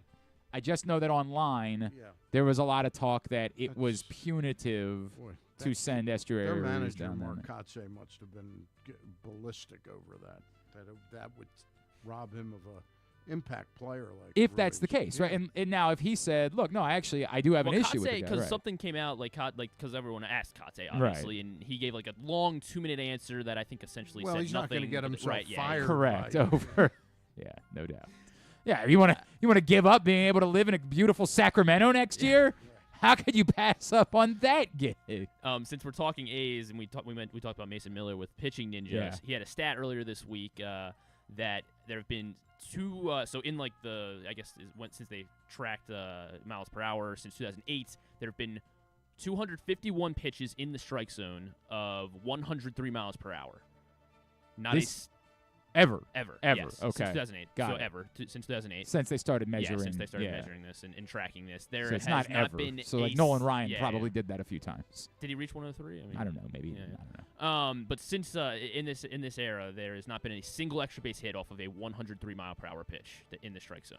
Every single hit off of a 103 mile per hour pitch has been a single. How about that? No extra base hits. How about that? So yeah, Mason Miller pretty good. Yeah. Who are some of the? Do you have the? I'm guessing Aroldis Chapman probably is on that. Yeah. Chapman. I'm sure Jahan Duran hit it a few times last year. But yeah, there's been any old time pitchers. You said they started measuring. Yeah, they haven't started 2008. tracking it until 2008. So. Oh, okay. Yeah. On Tuesday, Jared Jones, we did talk about him with Pitching Ninja for a brief second as well. He struck out another 7 batters against the Mets. He has now struck out at least 7 in each of his first 4 starts. He joins only 3 other pitchers to ever, since the mound has been moved to its current distance since 1893. So ever to record 7 strikeouts in each of their first 4 career starts. In fact, the other 3 did in each of their first 5 starts. You're going to have to give us. They're modern. Great. Scherzer. No, not Kershaw. No. Greinke. No. Verlander. We mentioned him earlier. In TWIB. We mentioned him earlier in TWIB. Yes. And just in the last 10 seconds, in the last 7 minutes. Oh, Steven Strasburg. Steven Strasburg is one of them. Another one of them was a Yankees pitcher from Japan. Tanaka. Yes, Masahiro Tanaka. And the other one, who did he debut with? He debuted with the Pittsburgh Pirates as well. Debuted with in 1983. Francisco Liriano. No, not Francisco. 19 what? 83. Doug Drabeck. No, not Doug. John Candelaria. No. Bob Walk. No. Bob Tewksbury. Jose De Leon. Jose De Leon. That was the next name. That was Tanaka and Strasburg are the 3 names that Jared Jones joins. All right. On Wednesday, Tanner Houck led the Red Sox to a complete game win 2-0 over Cleveland in a game that only took 1 hour and 49 minutes. That sounds so wonderful. I will say that game. I got to tell you though, like on Wednesday, now part of it was we were having fun and we were in a suite and the whole thing, but like there was a part of me that was ready for the game to go extra innings on Wednesday. Like I feel like I just getting here, or like I'm just getting settled in. It was the quickest game since 2010. There was an hour-long, 1 hour, 44-minute long game on June 2nd, 2010, when the Detroit Tigers beat the Cleveland, at the time, Indians. Who are the pitchers? And it was the Armando Galarraga game. Oh. Okay. Yeah, that was the Galarraga game. That's the quickest game since then. Tanner Houck. As he said, I kicked the shit out of that call. And he did. Yeah. One of the worst calls in baseball history. But it got us replay, so... Yesterday, because it is This Week in Baseball, not just Major League Baseball, Jack Caglione hit a home run in the 8th straight game with the Florida Gators. Ah. Yes. All right. He is college baseball's Shohei Ohtani, not because he bets on the games, but because he pitches. He pitches and hits. He was. What's his name? Jack Caglione. 8 straight games with a home run. How do you spell his last name? CAGLIONE. Yeah. NONE. Jack Caglione. Caglione. And he was a first-team All-American last year. year. Is he going to be the first pick in the draft? I mean, I don't know if he'll be the first pick, but he is going to be. I think he should be someone that. This is the nice part about the Orioles being good now is that I have no idea who the first pick in the draft is. But he was a consensus first-team All-American. In fact, last year he might have even been a little bit better. He has 49 strikeouts, and his ERA is lower this year. But he hit 33 home runs and 90 RBI last season.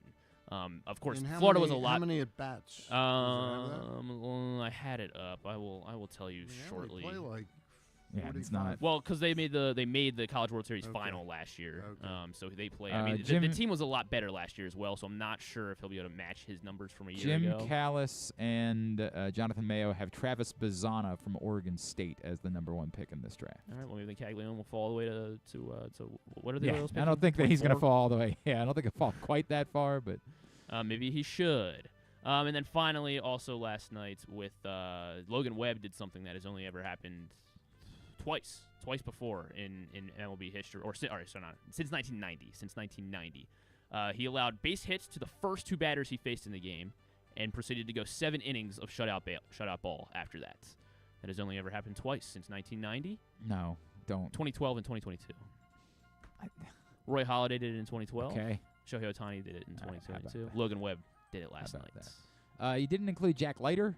Jack Leiter made his debut and got kind of shelled. rocked. Yeah, got kind of rocked in his major league debut. I saw a video of his parents, Al Leiter and his wife. They weren't very happy. They weren't. Their son got really rocked. What did he give up? 9? I want to see or something. I want to see this video to see what their reaction was. Let's see. They gave up. I mean, they did win the game, so that was. They got that going for him, which is nice, I guess. He gave up 7 runs in 3 2/3, 8 hits, 3 walks. Did have 3 strikeouts. Sure. So yeah, he's a major league pitcher. Number 2 pick in the draft. Right? Yes, correct. Which year? 21. He and Daniel Benuelos are now the same guy. Like they both major league pitchers, major league baseball players. Yeah. Yes.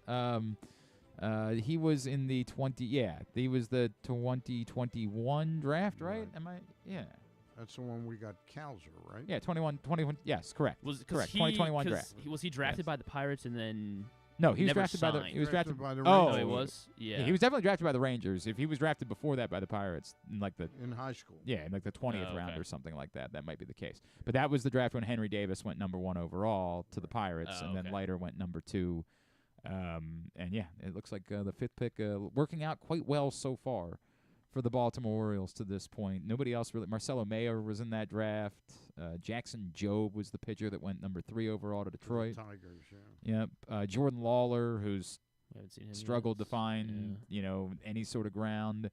Not an overwhelming top of that draft, but certainly not going to overreact. Oh, Sal Frelick was in that draft too, actually, who's turned out to move quite. Oh, Matt McClain was in that draft. Boy, you get later in that first round and you find some really nice picks, but not quite necessarily at the top of the draft. That's the way that it goes.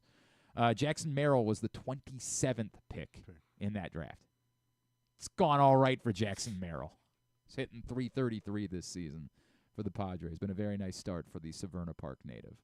All right, this week in the rest of baseball. Griffin does that every Friday, try to get us caught up on some storylines that maybe we were not paying attention to otherwise, as we are hyper-focused on the Orioles during the course of the week. And clearly one of the storylines that has been significant earlier this season is how good the Kansas City Royals have been. Stan, are you buying into the Kansas City Royals and the start they're off to? They've moved up to number 11 in my baseball power rankings this weekend. I think they're very, very interesting. They are a team that has been helped and aided a great deal by free agent pitchers. No doubt. That weren't bargain basement guys, but they spent some decent money on Seth Lugo and Michael Wacha, and they made that trade last year. Piccolo, the J.P. Piccolo, the general manager of the Royals, jumped early and traded Aroldis Chapman in June to the Rangers and got back Cole Ragans in that deal. That's looked pretty freaking good, man. Looked pretty freaking good. Joining us now to talk a little bit more about the Royals, he is a Maryland alum, and he is one of the play-by-play voices for the Kansas City Royals. We welcome into the show Jake Eisenberg, who's with us now here on GCR. Jake, it's Glenn and Stan Charles here in Baltimore. It's great to chat with you, man. Thank you so much for taking the time for us this morning. Yeah, absolutely. Glenn, Stan, good to hang out with you guys for a bit. Jake, we were just talking about it. This is starting to seem pretty legit what the Royals are doing. Give us your thumbnail on how this has all come together for the Royals to get off to such a good start to the season. It starts with, I think, how any team builds their foundation, and it starting pitching and defense. And the Royals went out this past offseason, signed Seth Lugo, signed Michael Wacha. Of course, J.J. Piccolo traded for Cole Reagans in June of last year. So this is the first full season that the Royals have had the ace of their rotation in Cole Reagans, and he is the ace. He was the opening day starter. And then you hope to get a bounce back year from Brady Singer. He's looked great so far. Alex Marsh took a big step forward in spring training and won the 5th starting spot over Jordan Lyles. And so you have a Royals rotation that right now has a 2.39 ERA, second best in baseball. They've thrown more innings than any rotation in baseball. They're averaging over 6 innings a start. And anytime you have starting pitching like that, 12 quality starts, I think, too, in something like 19 games, 20 games, it gives you a chance to win. And then you look at the defensive side, and right now the Royals have the second best defense in baseball when it comes to defensive runs saved, just behind the Rangers.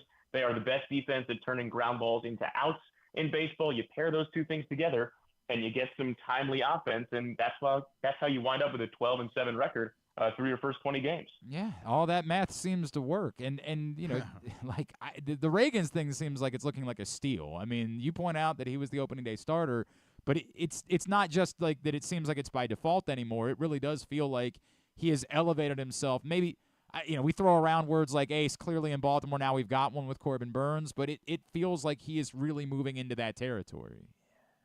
I think he kind of proved that he deserves to be in that territory in August of last year when he was the American League Pitcher of the Month.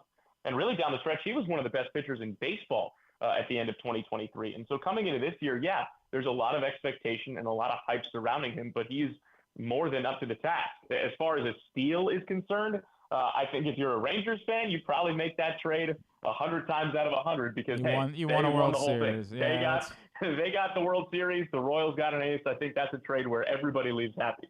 Let me ask you a question, Jake, about Brady Singer, who's been, and I don't know, how many years have you been doing Royal baseball? This is year 2 for the Royals, but I was also their AAA broadcaster for a couple of years before this. So I've been around the organization for the last 4 or 5 years. Okay. Brady Singer is a guy to me who's been a total enigma. I bought him in my fantasy league a couple years ago, and I think he has amazing stuff, but he beats himself a lot of times, defensively, mentally. It looks like he might be putting it all together this year. Is it too early to say that, Jake? Well, defensively, I mean, there's not much that he can do in terms of controlling what happens behind him. I can tell you that last year he had the biggest difference between ERA and 5th fielding independent pitching in baseball, which tells you that his results last year, there was a certain amount of pretty bad luck defensively behind him. He was much better than his ERA and some of his results were last year. But also last year, he was very much a 2-pitch pitcher, and his sinker got hit hard. He had the highest hard hit rate in baseball last year. And so what we see with Brady Singer this year is he's added 2 new pitches. He's added a 4-seam fastball that he throws predominantly to left-handed hitters, and he's split his slider into 2 different versions of that slider. There's still the same slider that he's used as a pretty good weapon throughout his 5-year career now, but also a sweeping slider that's got much more horizontal break, stays on plane a lot longer, and he's getting more and more comfortable incorporating a changeup, which has always been part of the narrative around him. The big difference with the changeup this year as opposed to previous years is that instead of forcing himself to try and throw a circle change, which requires a certain amount of pronation that his arm doesn't naturally do, he's not throwing a split changeup. He's a natural supinator. That's something they discovered last year, and so that split change is much better for the way that his body moves. And we're seeing so far with the results, when he can command those pitches, especially the sinker, he can get those results. Now, when that sinker isn't his sharpest pitch, last year he became a 1-pitch pitcher, and guys were able to sit on the slider and say, okay, I know what's coming, let me hit it. And they hit it pretty hard, and the results showed that. This year, if the sinker isn't working, he has other weapons that he can go to. Is it too early to say that this is a bounce-back season? I don't know, but I can tell you through the first 4 starts that he's had, he's looked pretty darn good. He has a lot more weapons, a lot more confidence, and he also, and I think this is kind of something that flies under the radar, because you've got Lugo, Wacha, and Reagans around him, and Marsh is coming into his own too, but I wouldn't quite lump him in with this category quite yet, because you have Lugo and Wacha specifically, veteran guys that are stable in the rotation, and Reagans, who has proven that he can be an ace.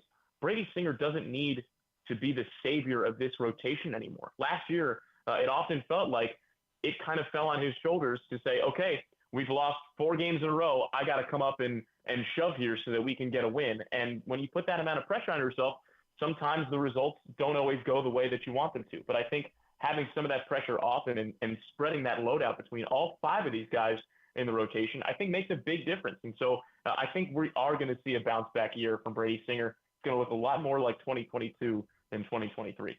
Jake Eisenberg, play-by-play voice of the Kansas City Royals, with us here on GCR ahead of the Orioles and Royals getting together in Kansas City this weekend. Jake, former Oriole Adam Frazier, as I look at the numbers, I say, yeah, that's about right. But I think the thing that was so valuable for the Orioles with Adam Frazier was what he brought defensively and just his veteran presence among a young group of guys. And as a lot of people got frustrated about his performance at the plate, you would constantly hear from other guys like what he offers to us. The intangible things are so valuable that go beyond that. Is that sort of the Adam Frazier story at this point for the young Royals team? Like, hey, we kind of know there's not going to be a lot offensively there, but every now and then he's going to get a big hit, and what he brings to the table otherwise is just as important and something that we don't want to get rid of. Yeah, I mean, I don't want to say that's the only thing that he's contributing because I don't really think that's fair to Adam, but I do think that intangible is a big part of what he brings to this roster. Now, I'll say, as far as the quote-unquote young Royals are concerned, I mean, yes, Bobby Witt Jr. isn't going to be 24 until June, but this is his 3rd year in the big leagues, and so it's a young core, in terms of age, but in terms of experience, these guys have been around now for 1 or 2 or even 3 years, and it's not as if they're any much younger than the Orioles are. So I think when the Royals hear that, they kind of hear that as an excuse if they don't perform the way that they expect themselves to perform. So they've pushed back on that a little bit. As far as Frazier's role as a veteran presence on this team, I think that's something that, was sort of lacking in parts last year. Matt Duffy was with the Royals last year, and he was tremendous in kind of showing at the time guys that were in their first full big league seasons, okay, this is how you be a big leaguer. And I think the other thing the Royals really appreciate about Adam Frazier, the defensive versatility. He can play second, he can play left field, although we haven't seen him play the outfield yet this season, but also the plate discipline. I mean, this is a guy that is not going to strike out all that often. He's going to put the ball in play. Already this season, he's had more walks than he has strikeouts. And sure, while the hits haven't been there, it's still only 20 games into the season. Some guys start slow and pick it up. Everybody ebbs and flows offensively. But the one thing that we've seen with Frazier over his career is that walk rate and that contact rate have both been above average his entire career. And that's something that the Royals were looking for. Is there enough offense in general? I mean, we know the knowns have produced, right? Salvador Perez has produced. Bobby Witt's produced. Is there enough offense beyond that for this team to be able to stay in this thing for the entirety of the season? Well, that's the big question. I think if the starting pitching is there and the defense is there, like it has been, then the offense doesn't need to be the bowling ball of this team, so to speak. The offense can support those 2 other elements, and this is a team that can win a lot of ball games. I do think that there is enough offense there. It's not just Bobby. It's not just Salvi. Vinny Pasquantino is back. That's something that the Royals did not have for the better part of last season. He missed the last 99 games with shoulder surgery. He's back, and after a very slow start, he's now on a 7-game hitting streak. He's driven in 10 runs in his last 7 games, 5 doubles, 3 homers. He very much looks like the Vinny Pasquantino that we expected to see right in the middle of that lineup. And while the bats went cold over this recent road trip, MJ Melendez got off to a great start. Michael Garcia at the top of the order got off to a great start. Expect those guys to rebound a little bit. And then, again, when you add in guys with a track record like Hunter Renfroe and Adam Frazier, you kind of know what you're going to get. You're going to get 20 home runs from Adam Frazier. You're going to get some run production. And so far, Renfroe's hit 2 home runs. So if you really want to think about it, like there's 18 more Hunter Renfroe home runs, maybe more, sitting out there over the course of the season that you can pretty much expect to get. And Hunter Renfroe right now is hitting 8th in the lineup yesterday. So it's a much deeper lineup than it was last year. And that doesn't even, include guys like Nelson Velasquez, who hit 14 home runs for the Royals down the stretch last year. He's already hit a couple this year and looks like he could be a big power bat from the right side as well. So there are pieces here. They need to take a step forward. They need to do it for a little bit longer before everyone's like, yes, I count on this exact thing happening in this exact situation. But I think overall, the pieces are there. It's just a matter of whether or not they all coalesce. And so far, the early returns are pretty good.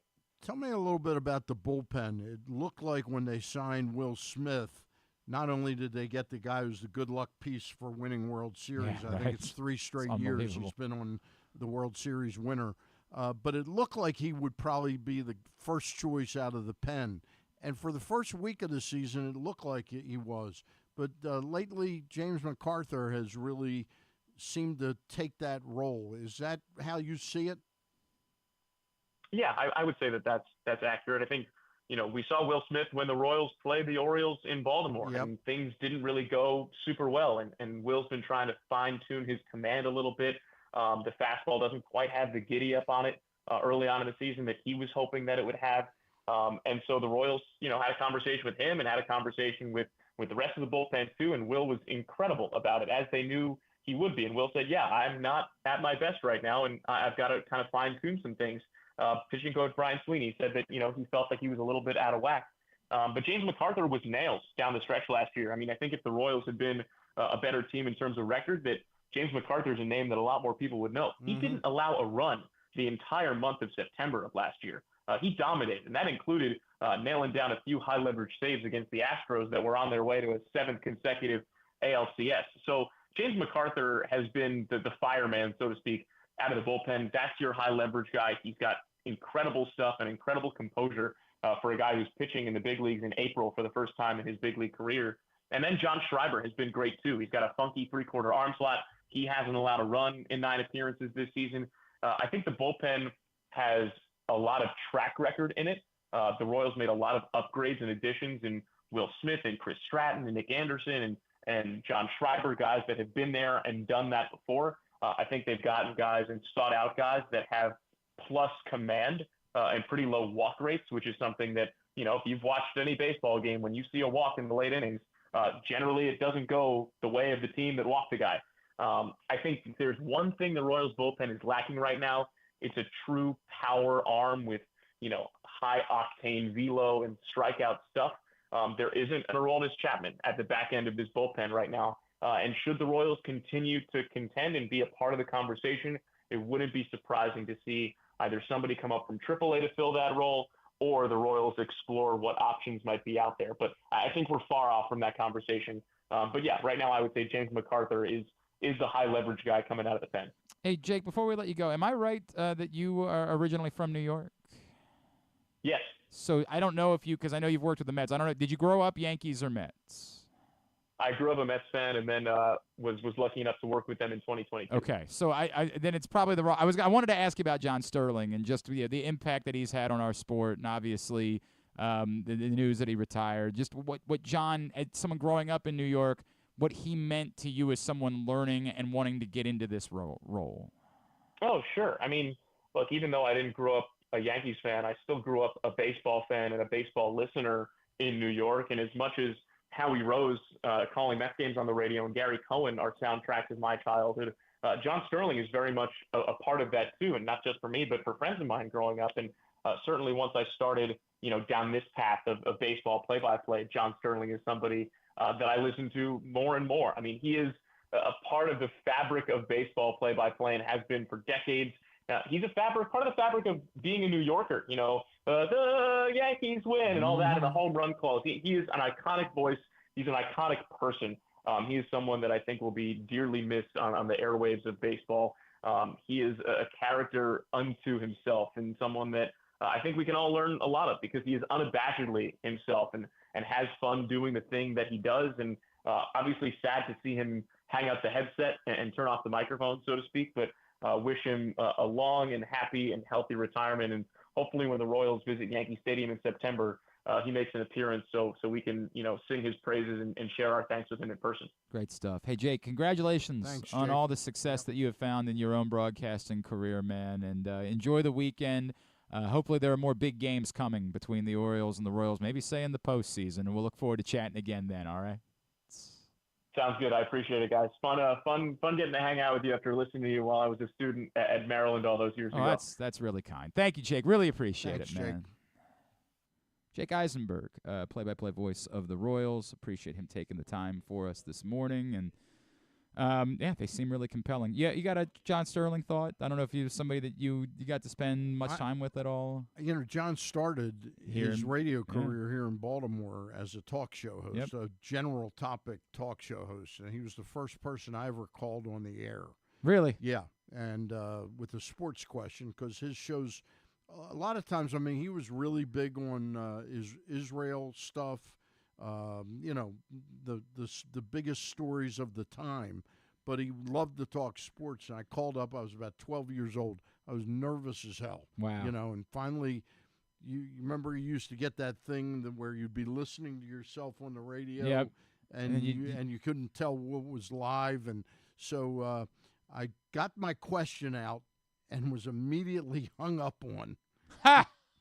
And he gave like a 1 or 2. I don't remember what I asked, man. but he had a rule of thumb that kids did not make on the air, make good, and he wasn't necessarily wrong. Sure. Look, a legendary career. I know that sometimes he was treated like a bit of a caricature. He was a character, yes. Real character. But a lot of us growing up as baseball fans, you tend to think of Mel Allen as the voice of the Yankees. I think Mel Allen did about 8 or 9 years in the Yankee broadcast. Is that it? Really? I think that's right. John Sterling did, 36 years? Yeah. 5,000 broadcasts he did. Very special in the annals of baseball broadcasting. When he was in Baltimore, famously did play-by-play for both the Bullets and Morgan State. Yeah. I didn't remember the Morgan State. He loved basketball. Used to play all the time at the JCC. On Park Heights, Northern Parkway. Yeah. Began with the Yankees in 1989, and to Stan's point, over 5,000 games. Before this week, he decided to hang it up and call it a career at the age of 85. An incredible run for John Sterling as the play-by-play voice of the New York Yankees. All right, when we come back in, we'll get a tidbit. We'll get to. You got to duck out. That's quite all right. Doctor. We gotta end the show about on time this week anyway, because I have I'm doing an event at Stevenson today. I'm doing their. So I'm okay. If we're out by 12:05, I'm good. We're gonna come back in tidbit and tuba to wrap it up. That's the way it's gonna go. It's Glenn Clark Radio. Hartford Community College will host the National Junior College Athletic Association's 2024 Men's Lacrosse National Championship and Women's Lacrosse Invitational on May 11th and 12th at Hartford Sports Complex, 401 Thomas Run Road in Bel Air, Maryland. The semifinals on May 11th include the Women's Invitational, with the Women's North A representative playing the Mid-Atlantic B representative at 10 a.m., and the Women's North B representative facing off against the Mid-Atlantic A representative at 12:30 p.m. For the men's championship, the number 1 seed will play the lowest remaining seed in the quarterfinal round at 3:30 p.m. The men's number 2 seed will face off against the highest remaining seed at 6 p.m. May 12th is reserved for the national championship games at noon for the women and 4 p.m. for the men. Tickets are $20 each day at hartfordevents.com or at the gate if available.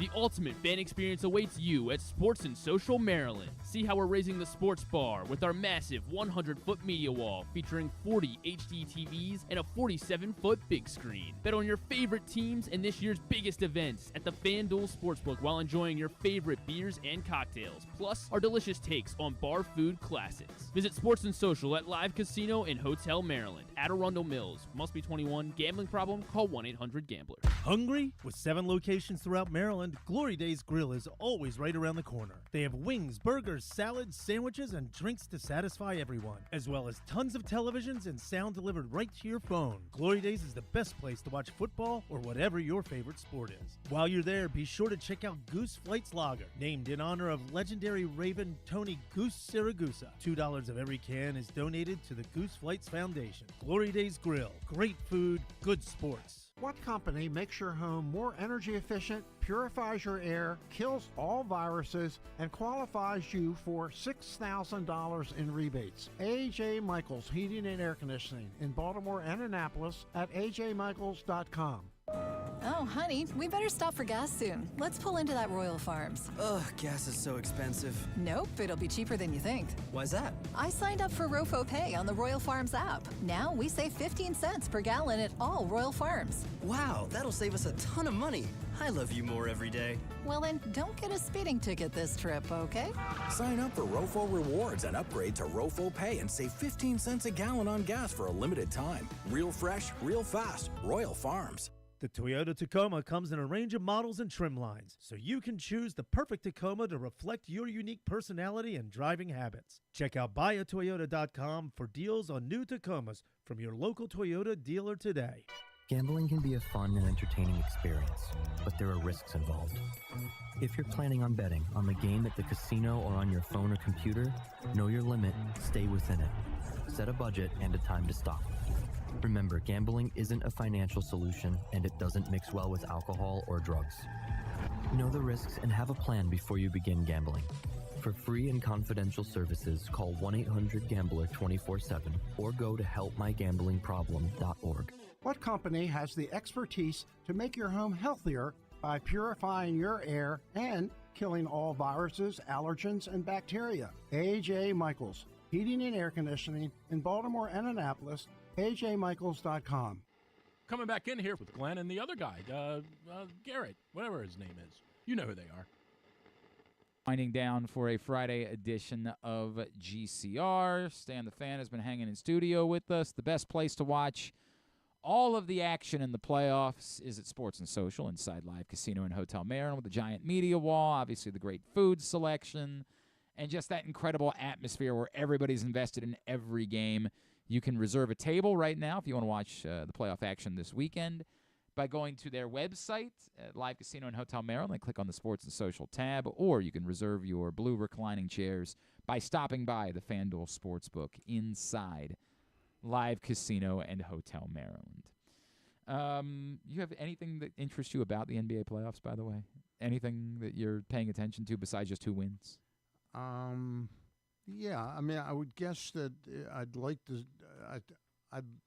It would be interesting to see if Denver can repeat, because repeating is really difficult. No doubt. And I expect them to be playing the Celtics, and I think that could be a great series. I agree. I agree with that. To me, I think Denver is the favorite. Like, I know they're not the betting favorite, but I think Denver is the favorite. I get it. Boston won all these games this year, so I'm still a big believer in that thing until you beat the man who beat the man. To beat the man, you got to beat the man who beat the man. That's how I feel about it. That's how it goes. Yeah. I am excited. I've talked about it a lot. I'm excited about more and more of the country experiencing SGA, Shai Gilgeous-Alexander from Oklahoma City, who is a legitimate superstar, like a superstar, but because he plays in Oklahoma City. Right.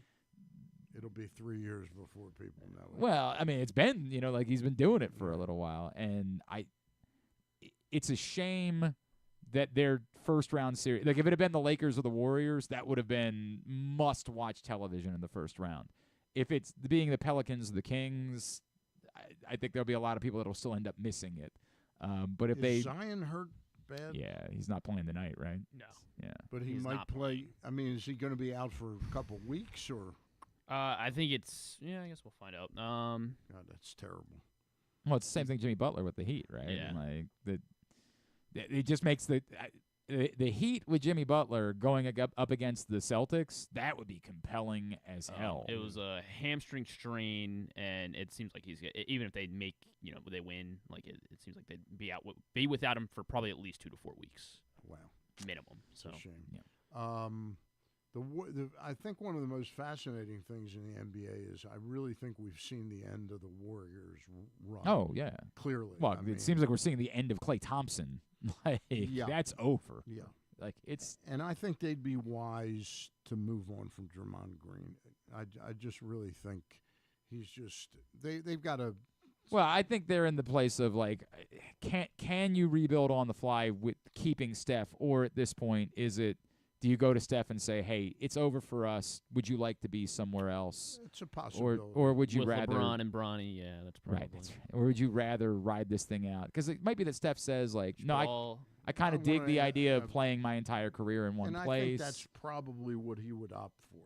I don't know. Yeah, I like he doesn't seem like the type of person that wants to chase necessarily. But if there's someone that he'd like to play with, that he's never played with before, remember they did make the call about LeBron this year at the deadline to see if there was any chance that there was interest there. Put all the 35-year-olds and older on the same team. Yeah, it'd be Chris Paul, quite Steph, a bit much. Steph Curry, Get them all, Carmelo comes back. Get them all together.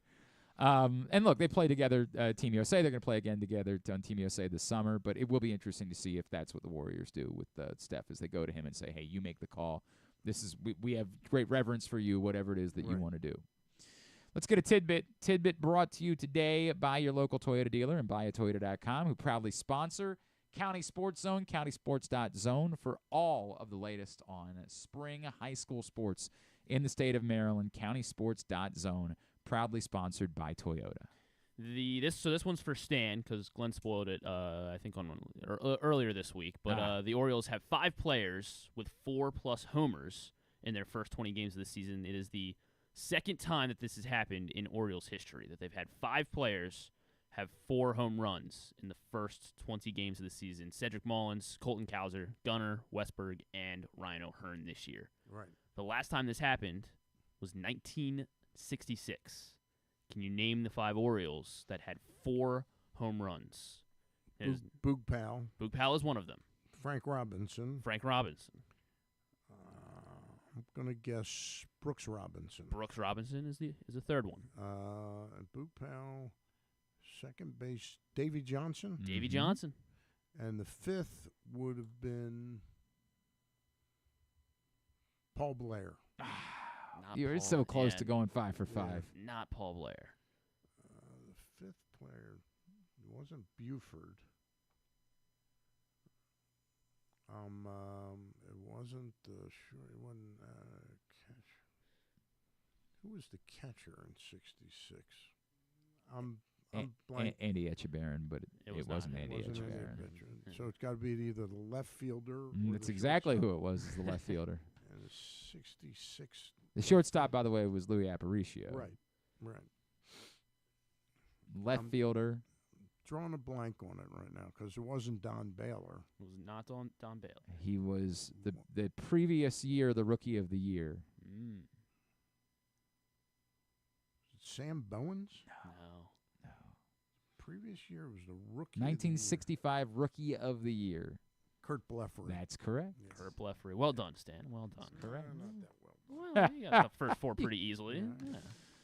Well, that's a pretty easy team. Yeah, right. Pretty memorable. All right, very good. Tubular is brought to you today by Atman's Deli. Brand new Atman's Deli in Harbor Point is open, and a bar. Sure, it has a a bar. bar. Absolutely right. Great place to watch any of the Orioles games on this road trip. No doubt. Don't know if they're going to be open for the late night games on the West Coast. I don't think they're open that late. No. But stop by beforehand. Right. You can do that 100%. Everything you love about the original Atman's Deli, the corned beef piled high, all the deli sandwiches are just phenomenal. On top of that, the delicious soups, the desserts made right there on the premises. Open for breakfast every morning with those hand-rolled bagels. Everything you love about Atman's, plus now they're a sports bar too. AtmansDeli.com is the website to find out all the daily specials. Stop by and see them in Harbor Point, the all-new Atman's Deli. All right, some highlights for the weekend, totally tubular-wise. Of course, Orioles-Royals playing. Is the new curb one this Sunday night? Unfortunately, no, there is no curb. Masson 2 for Orioles-Royals this weekend, despite the fact that they're in Kansas City. 7:30 tonight. Dean Kramer and Alec Marsh. 7 o'clock tomorrow night. Corbin Burnes and Cole Reagans. And on Sunday, 2 o'clock, Cole Irvin and Seth Lugo. Tonight, Navy Loyola. That's actually a big one. 6 teams in the Patriot League tied at 4-2. So they got to get some separation somehow. Navy Loyola tonight, 7 o'clock on CBS Sports Network. Is the Maryland Hopkins game on television? It is on television. Anyway? I'll tell you in 1 second. Okay. You're good. Sorry. Tonight, the play-in tournament continues. We get the final spots. These are dud games. We got now. the Pacers dunk off the Bucks and took that in the series. Caitlin Clark laced them up yet? Not yet. Not yet, but they've sold lots of jerseys. 7 o'clock tonight, Bulls Heat on ESPN. Kings Pelicans at 9:30 on TNT. Tomorrow, as Stan referred to, Maryland Hopkins. Big one for the Big Ten regular season crown. 3 versus 5? That is correct. That's at 4 o'clock on ESPNU from Homewood Field tomorrow. ESPN Plus for NJIT UMBC at noon. Siena Mount St. Mary's at 4. Towson hosts Monmouth at noon on Flow Sports tomorrow. Stevenson's got Messiah tomorrow night at 7 o'clock. Playoff action throughout the day on ESPN. Magic Cavs game 1 at 1. Suns T-Wolves game 1 at 3:30.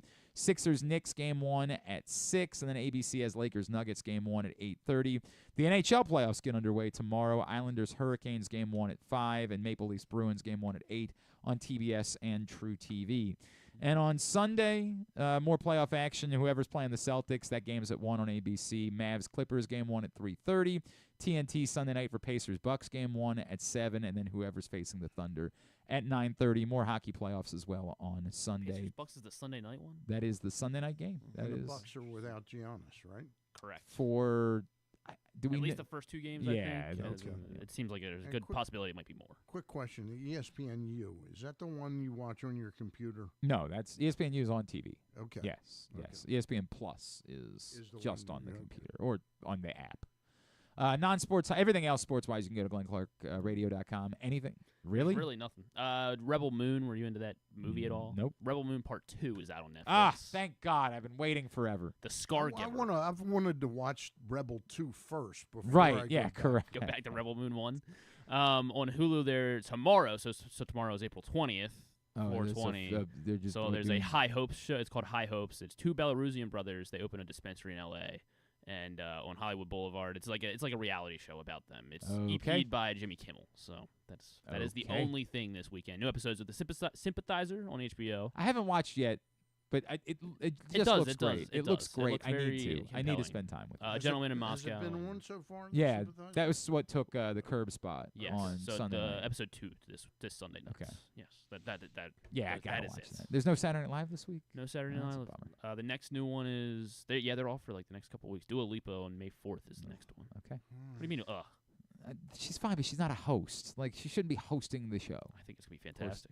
Okay, sure. Stan, you'll be back in action on Monday. Be back.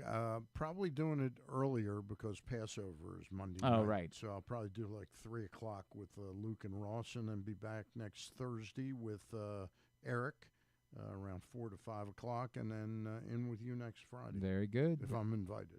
Always. At Stan the Fan on Twitter is how you follow him. Thanks today to Pitching Ninja Rob Friedman. Thanks to Selton Miguel, incoming Maryland basketball transfer. Thanks also to Jake Eisenberg, Royals play-by-play voice. We'll get all that up in the greatest hits section of the Oh my God, it's so good. tab at GlennClarkRadio.com. Monday, I don't know. We'll talk about a sweep of the Royals, I guess. I would love that. That would be great. I would say we'd preview the Angels, but somebody would have to be willing to wake up really early. But if we can track them down, we'll do that. That's the way it'll go. Sunday, Reed and I, and Griffin is going to be with us. Really? Yeah, Griffin's going to be hanging out from 12 to 3. I tracked down the Snyder's hot honey pretzel pieces. I'm very excited about trying I'm pretty excited those. too. Those look pretty good. I've stood by Snyder's honey mustard and onion pretzel pieces are an iconic, eternal, all-time snack. We tried the Nashville hot that they ran out last year. They were very good. I am very much looking forward to the hot honey pretzel pieces because that is the Snyder's Corporation that has done well with that brand. So I look forward to that. But I don't know what we're doing on the show otherwise. I couldn't possibly tell you. The bat around tomorrow morning. Yeah, probably. Give you a heritage update of the RBC Heritage. No, we won't be doing that. That definitely will not happen. We'll talk some playoffs. The other obviously. golf tournament. That's the the one. draft. We'll do all that sort of stuff on Sunday with Rita and I, 12 to 3 on 105.7 The Fan. I think we're doing a 7-round mock, right? That's. I don't know that we're going to do a 7-round mock, Griffin. I don't know. I think that'd be good radio. If you wanted to do a full one, like that we all got each we just go every 3 picks or something? something like that. Run that by Rita, see how she feels about it. We'll see. I'm not. It's not the worst idea. I've 2 ever segments heard. right there. Yeah, I know, but I don't need to kill segments. It's got to be good content. Tomorrow morning, the bat around with Paul and Ryan at 10 a.m. Thanks to everybody at Pressbox, all of our great sponsors and partners, including HelpMyGamblingProblem.org, Ruth's Chris, Live Casino and Hotel, Atman's Deli, AJ Michaels, Guilford Hall Brewery, Royal Farms, Costas Inn, Hartford Community College, Glory Days Grill, your local Toyota dealer, buyatoyota.com. Thanks to Griffin at Griffin_Bass. Follow us, Twitter, Instagram, and TikTok at Glenn Clark Radio. I think that's it. Have a great weekend. Go Birds. Go local lacrosse teams, but they're all playing against each other, so it's complicated. Not Towson. They're playing Monmouth. That's Go true. Towson. Yeah, go for sure, Towson. Duke sucks.